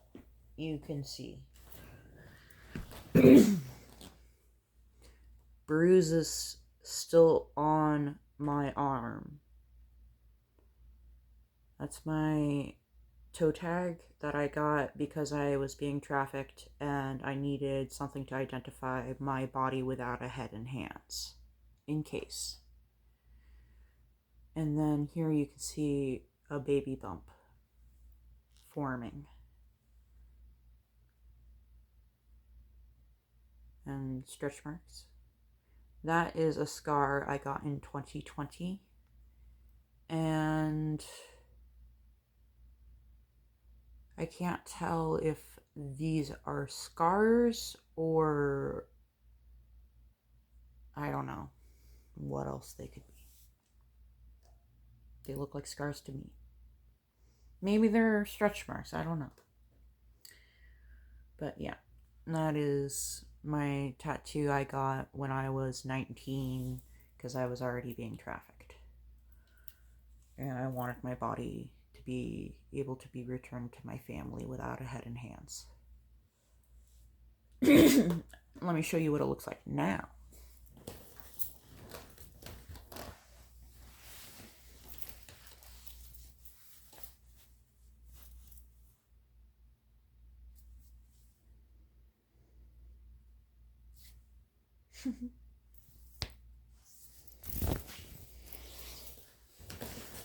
It has gotten kind of folded in half ever since I gave birth and then had a second child. Alright, let's get back to it. Alright, so to prove to y'all, my name is Erie.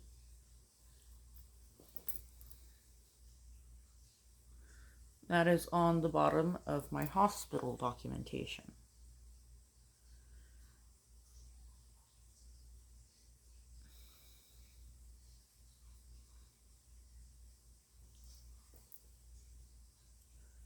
Pick up these medicines from JPS main outpatient pharmacy, nicotine and olanzapine Zydus. Referral to OB, referral to Tarrant County Tobacco Cessation.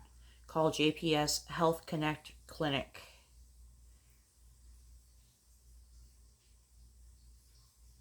So that was my discharge paperwork on September 15th.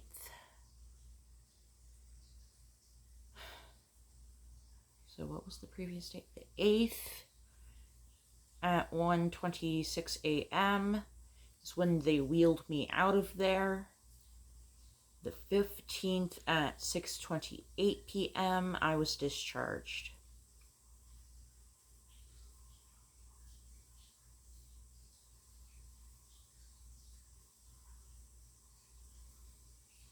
So I was away from him for 7 days. Then I have a photo of him and a photo of me with my baby bump.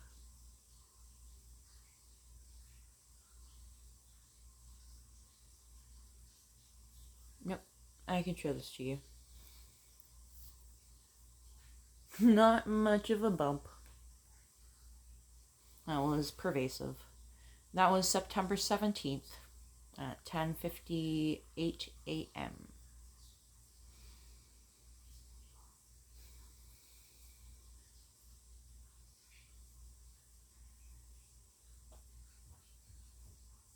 That's one of the few things he did really right. I think it's in my carport right now, so I would have to go outside to show it to you.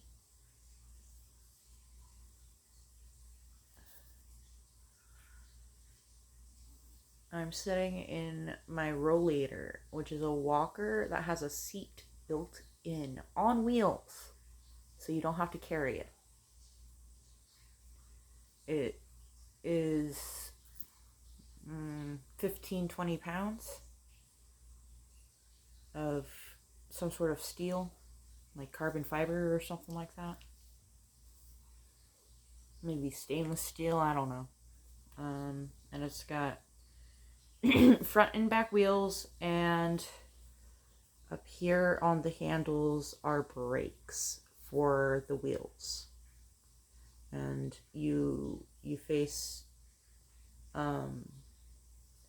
the way I'm sitting in it, facing towards the camera, you would face the other way to push it to walk. And you would squeeze the brakes to give yourself more traction.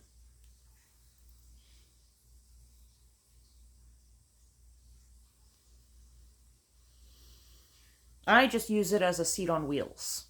That is visibly a mobility aid. It would be a little weird to wheel around a desk chair, and it would not be as accessible.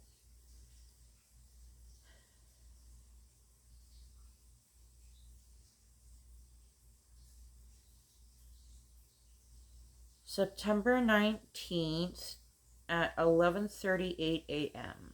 So September 17th at 11 a.m. is when we took those photos of me in the rollator. And then the 19th at 11:38 a.m. I take screenshots of on his phone, on my captor's phone, while he is sleeping.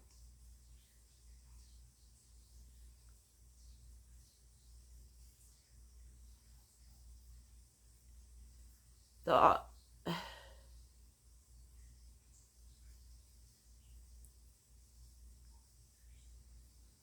the conversation is from August 20th in the afternoon, and it says, "This is so and so from this place. I live in this place.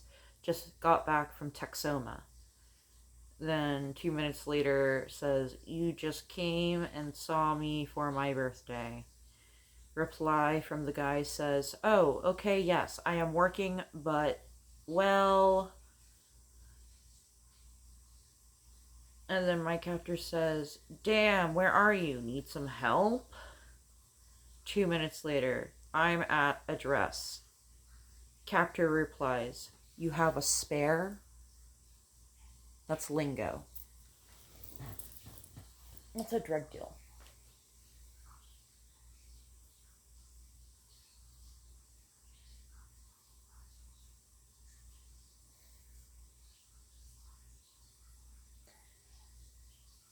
That is someone asking their dealer for info discreetly by introducing themselves, saying, "Hey, this is my number. You just came to see me for my birthday," which is the day I left him, remember? And the dealer says, "Oh, yeah, okay, yeah, I remember you. I am working. But, well..." So that means I need to talk to you in person, but I have stuff that I'm selling that you may want to buy. Do you want to spare? Or, sorry, do you have a spare? Means, do you have paraphernalia to smoke either crack or methamphetamine through? I suppose fentanyl would work too, but I've never done fentanyl.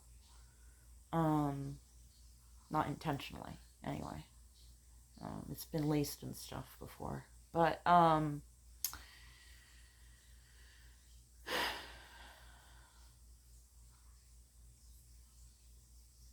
lingo changes depending on location. Texas is a big place, and depending on where you've lived prior to moving to Texas, you may use different lingo.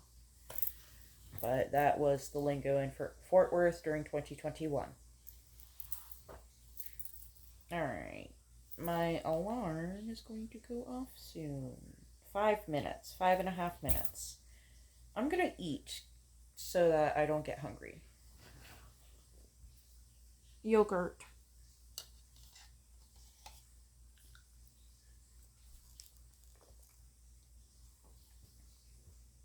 Happy dance.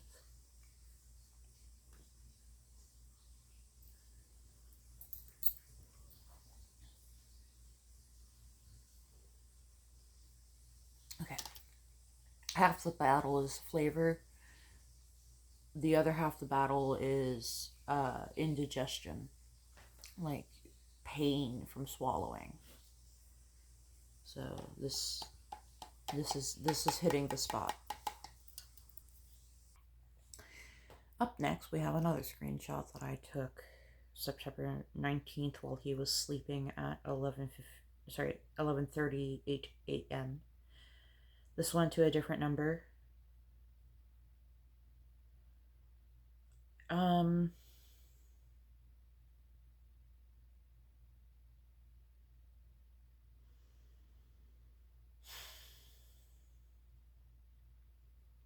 "Hey, so and so here.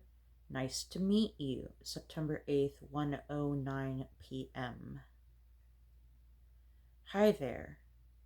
Mind sending me the address to where you are? Nice to meet you. 1:11 p.m. Sure, gotta ask you, are you shy and can you last a while? I'm a bit of a challenge to... I guess I can say this phrase, get off. 1:12 p.m. I'm looking for the address. I already handled that. I don't need the timer anymore. Then on the 19th,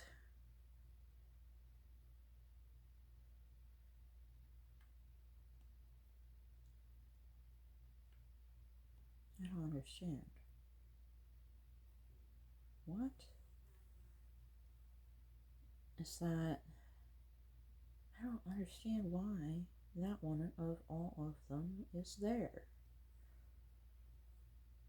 It's a different photo of me in Shibari. I guess saved from his phone? I don't know. Then a photo of us together. Wait. What is this? I don't know. I guess it's photos he sent me that he saved. Here's a very artistic photo I took, but I took it. You've seen before how artistic I get with photos in part 1.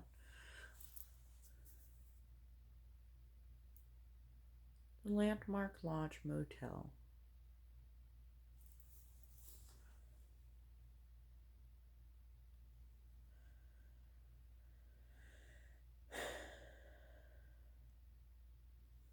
Then there is a picture on September 24th at 10:52 a.m. while he wasn't home or while he was out, I don't know.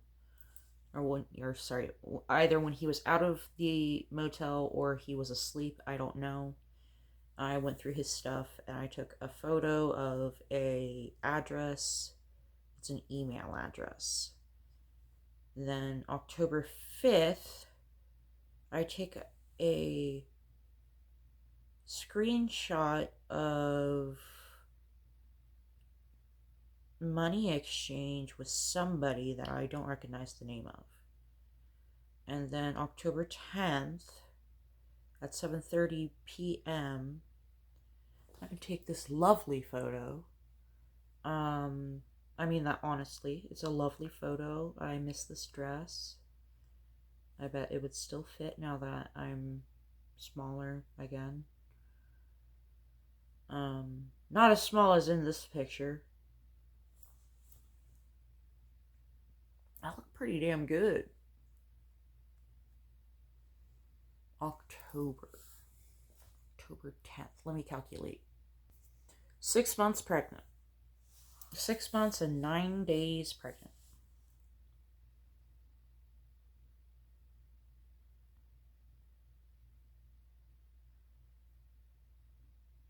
Here's another.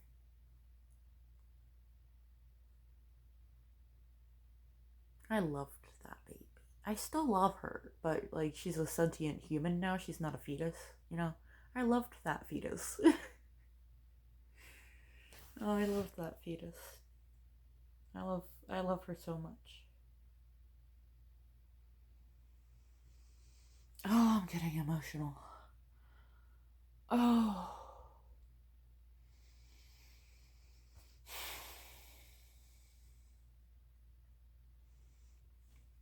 She truly is a silver lining to a very heavy rain cloud. And considering that not all rain clouds, especially heavy ones, get silver linings, I'm very, very glad to have her.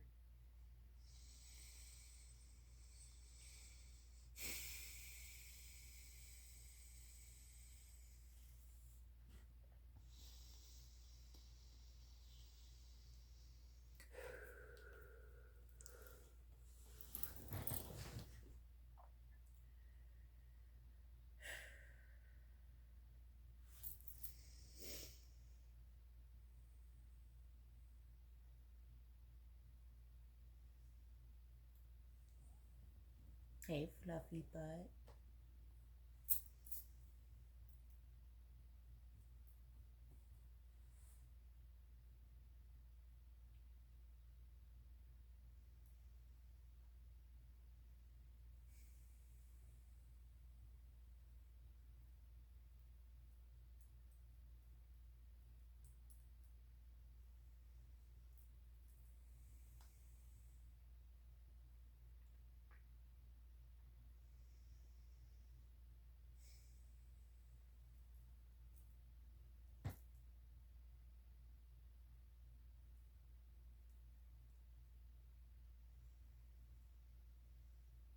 Massages the darkness.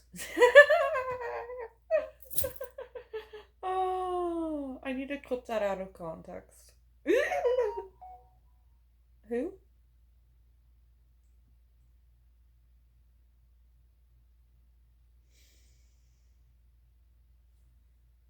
I didn't see it pop up on the second phone. So that was probably a text message. Alright, so October 10th is the photo I just showed you. November 6th is the next entry in the album. 9:27 p.m. Behind me is a closet. Nothing up there that I need to censor.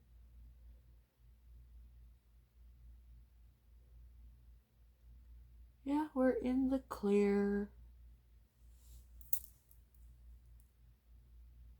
Gearing up for a baby bump. Or sorry, a baby bump pic. Here I am at a different angle.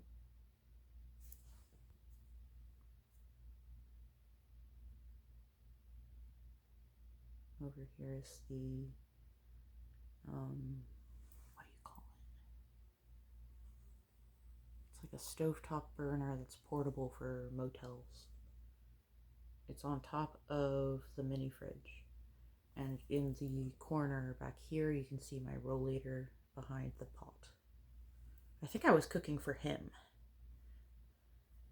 And then next is a screenshot of the mobile number for the guy who helped my captor with the wire fraud. Then I have a photo that I took digging through his stuff again. November 12th, 2021 at 3:13 p.m. His Gmail, his password, his officer phone number from Pearl for getting out of prison early. His Snapchat, the password for his Snapchat, and a number? I don't know.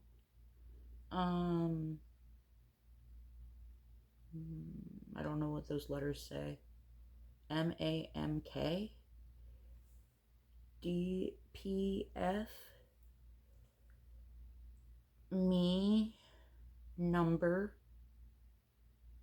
Then a scratched out 4-digit number, then a 4-digit number, then W Camp Bowie. I guess that's the address.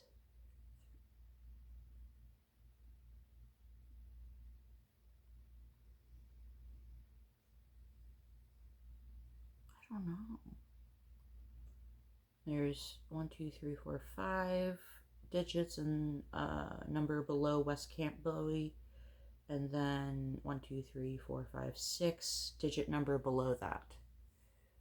I don't know what those numbers mean.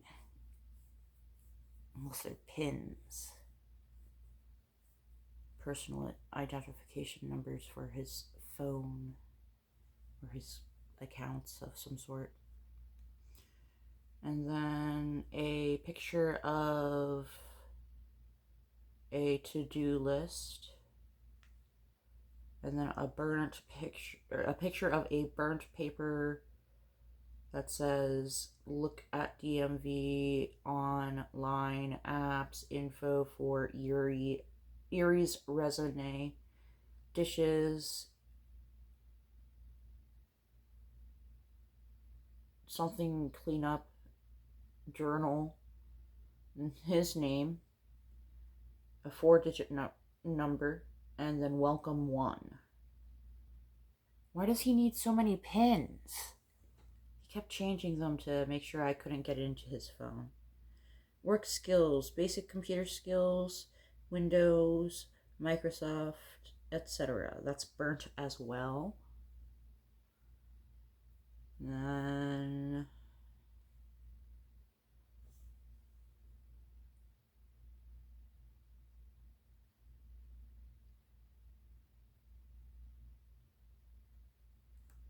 a shopping list.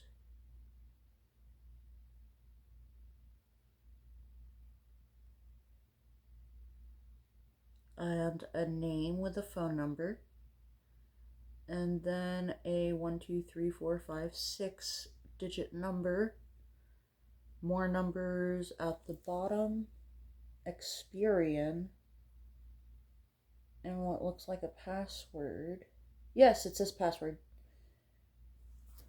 And that was also the photo was also taken November 12th. And then that looks like a pay stub from the Saddleback Grill in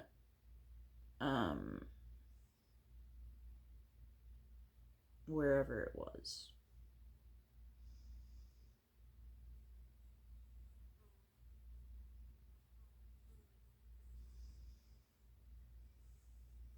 Yep, pay stub.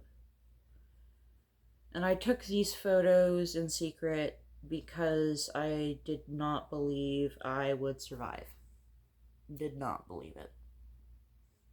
I might have believed it briefly in between, but when I took those photos, each time I took a photo, it was because I didn't think I would live long enough to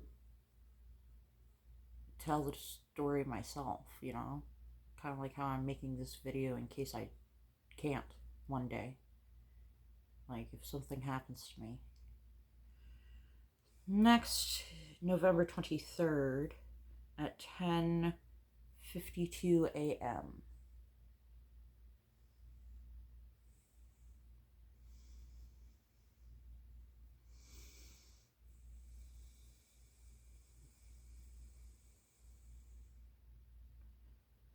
And then another photo at 10:58 a.m. This time without pants.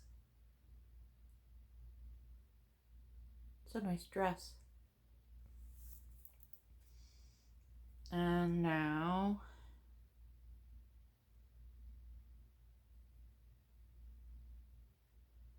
for the finale.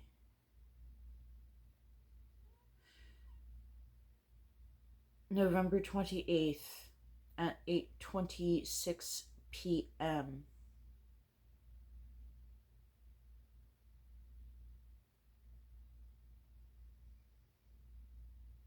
I take this photo in my room from high school at the house that my mother owned before she passed away, that my stepfather now owns.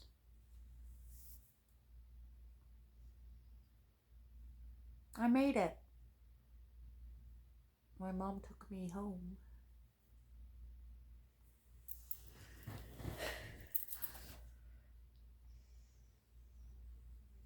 I gotta sneeze. Oh, excuse me. Do I have to sneeze again?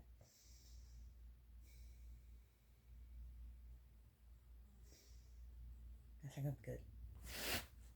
My mom drove to Texas because it was so close to my due date, and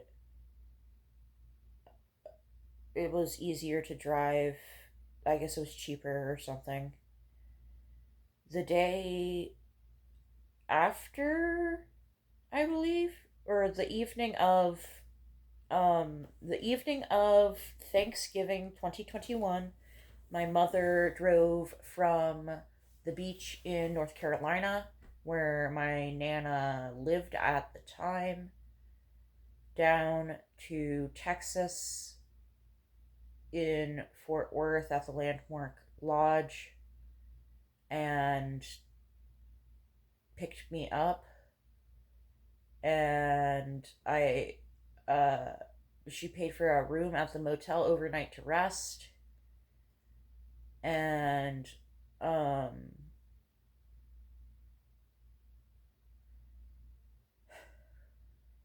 we packed up the car. He continued to abuse me while she was in the other room. We packed up the car, um, and I hugged him goodbye. I got in the car. I waved goodbye. We started driving down the road, and I said, "Can I go back for one last hug?" And so she said yes, and she turned around, and I was sobbing. And he's still outside, and he's like, "What are you doing? Did you forget something?" And I said, "I needed one last hug." And then he starts crying as well. I don't know if it was real tears or not. I don't really remember. And I hug him one last time, and he says, "Get out of here, you're gonna make me cry," or something like that. And then I leave. And I told her, "I'll be back. I'll be back as soon as you find a place for us to live."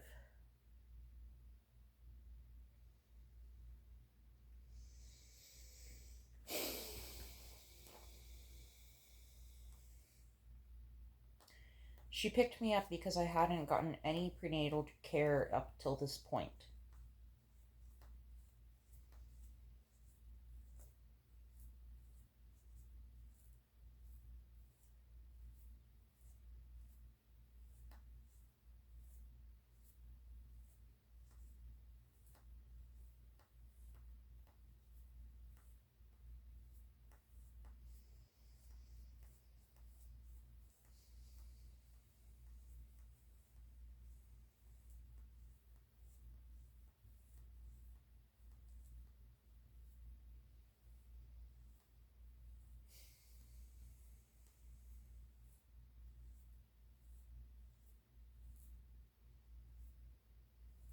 And then in December, I turn 24. And then Christmas comes, and my older cousin talks me into breaking up with him. And online on Facebook, he gives me the perfect opportunity to do so, so I take it. And I ask my mother to fly him out to see me to break up with him. She says no. And it says, "Unfortunately, you're going to have to do it over the phone." So I texted him to break up with him over Facebook Messenger. Um, he later reached out to me through Snapchat to try to rekindle things, and I had already met the person who became my ex wife. And I told him no, and I will never tell our daughter what you did to me. And he said, what I did to you, you're fucking crazy." And I forget who blocked who.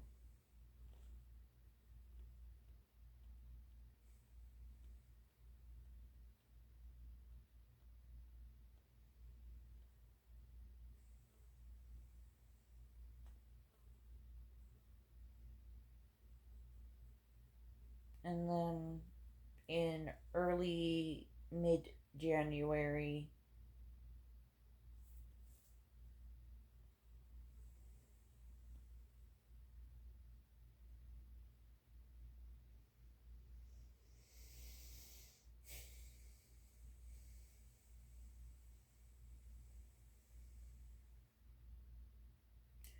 let's see.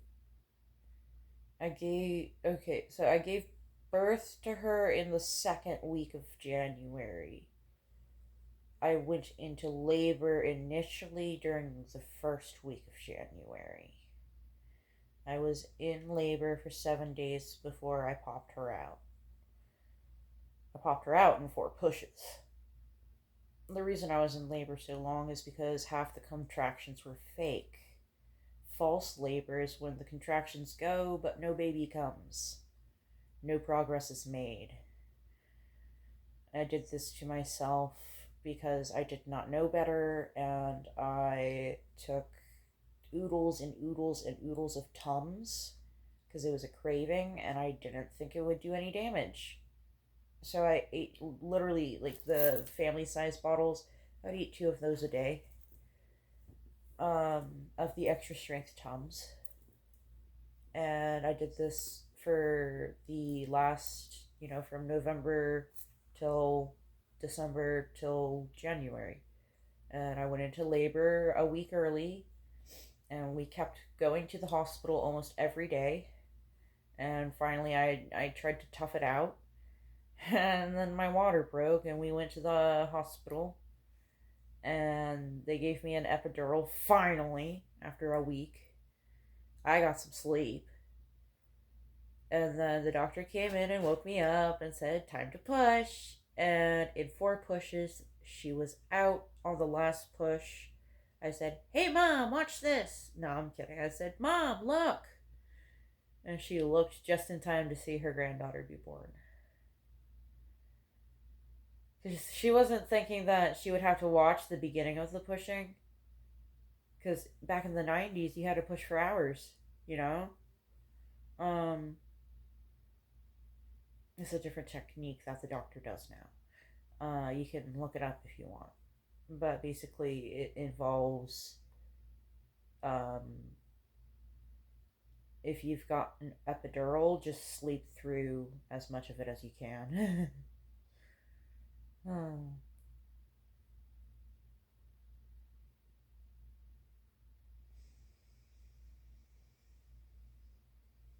she's a special girl. And she deserves all the good things in the world.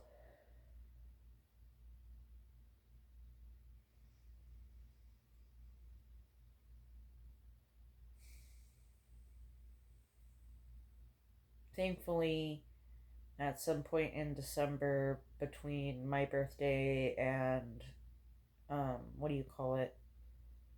Christmas, Mom took me to DSS, and I signed up for the adoption process to adopt out so that somebody would adopt my child that I was about to give birth to. The next day, we went to a store.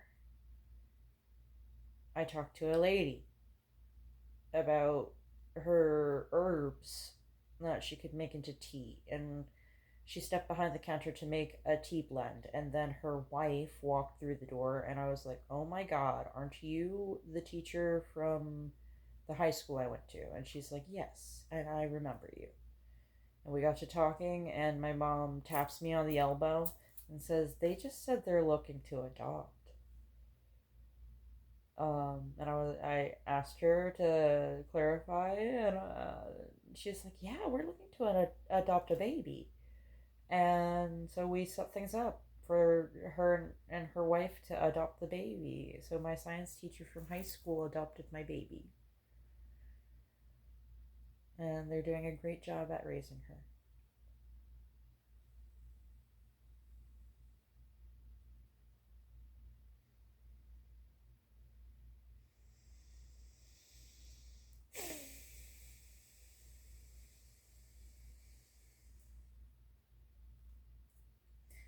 I can't believe I'm going to say this. I am tired of sitting down.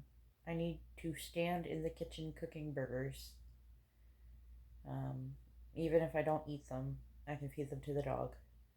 Um, if I don't get justice, my family will. I've recorded and shown enough here in this video that anybody with access to my Google Photos should be able to piece things together.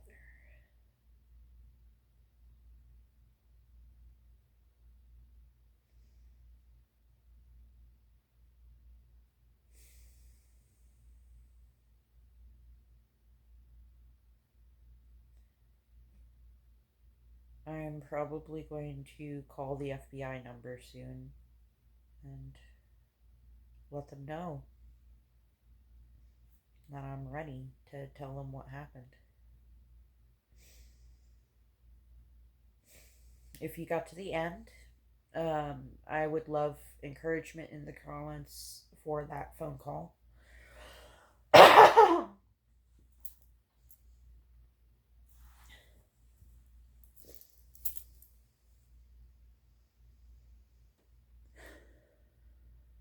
Alright.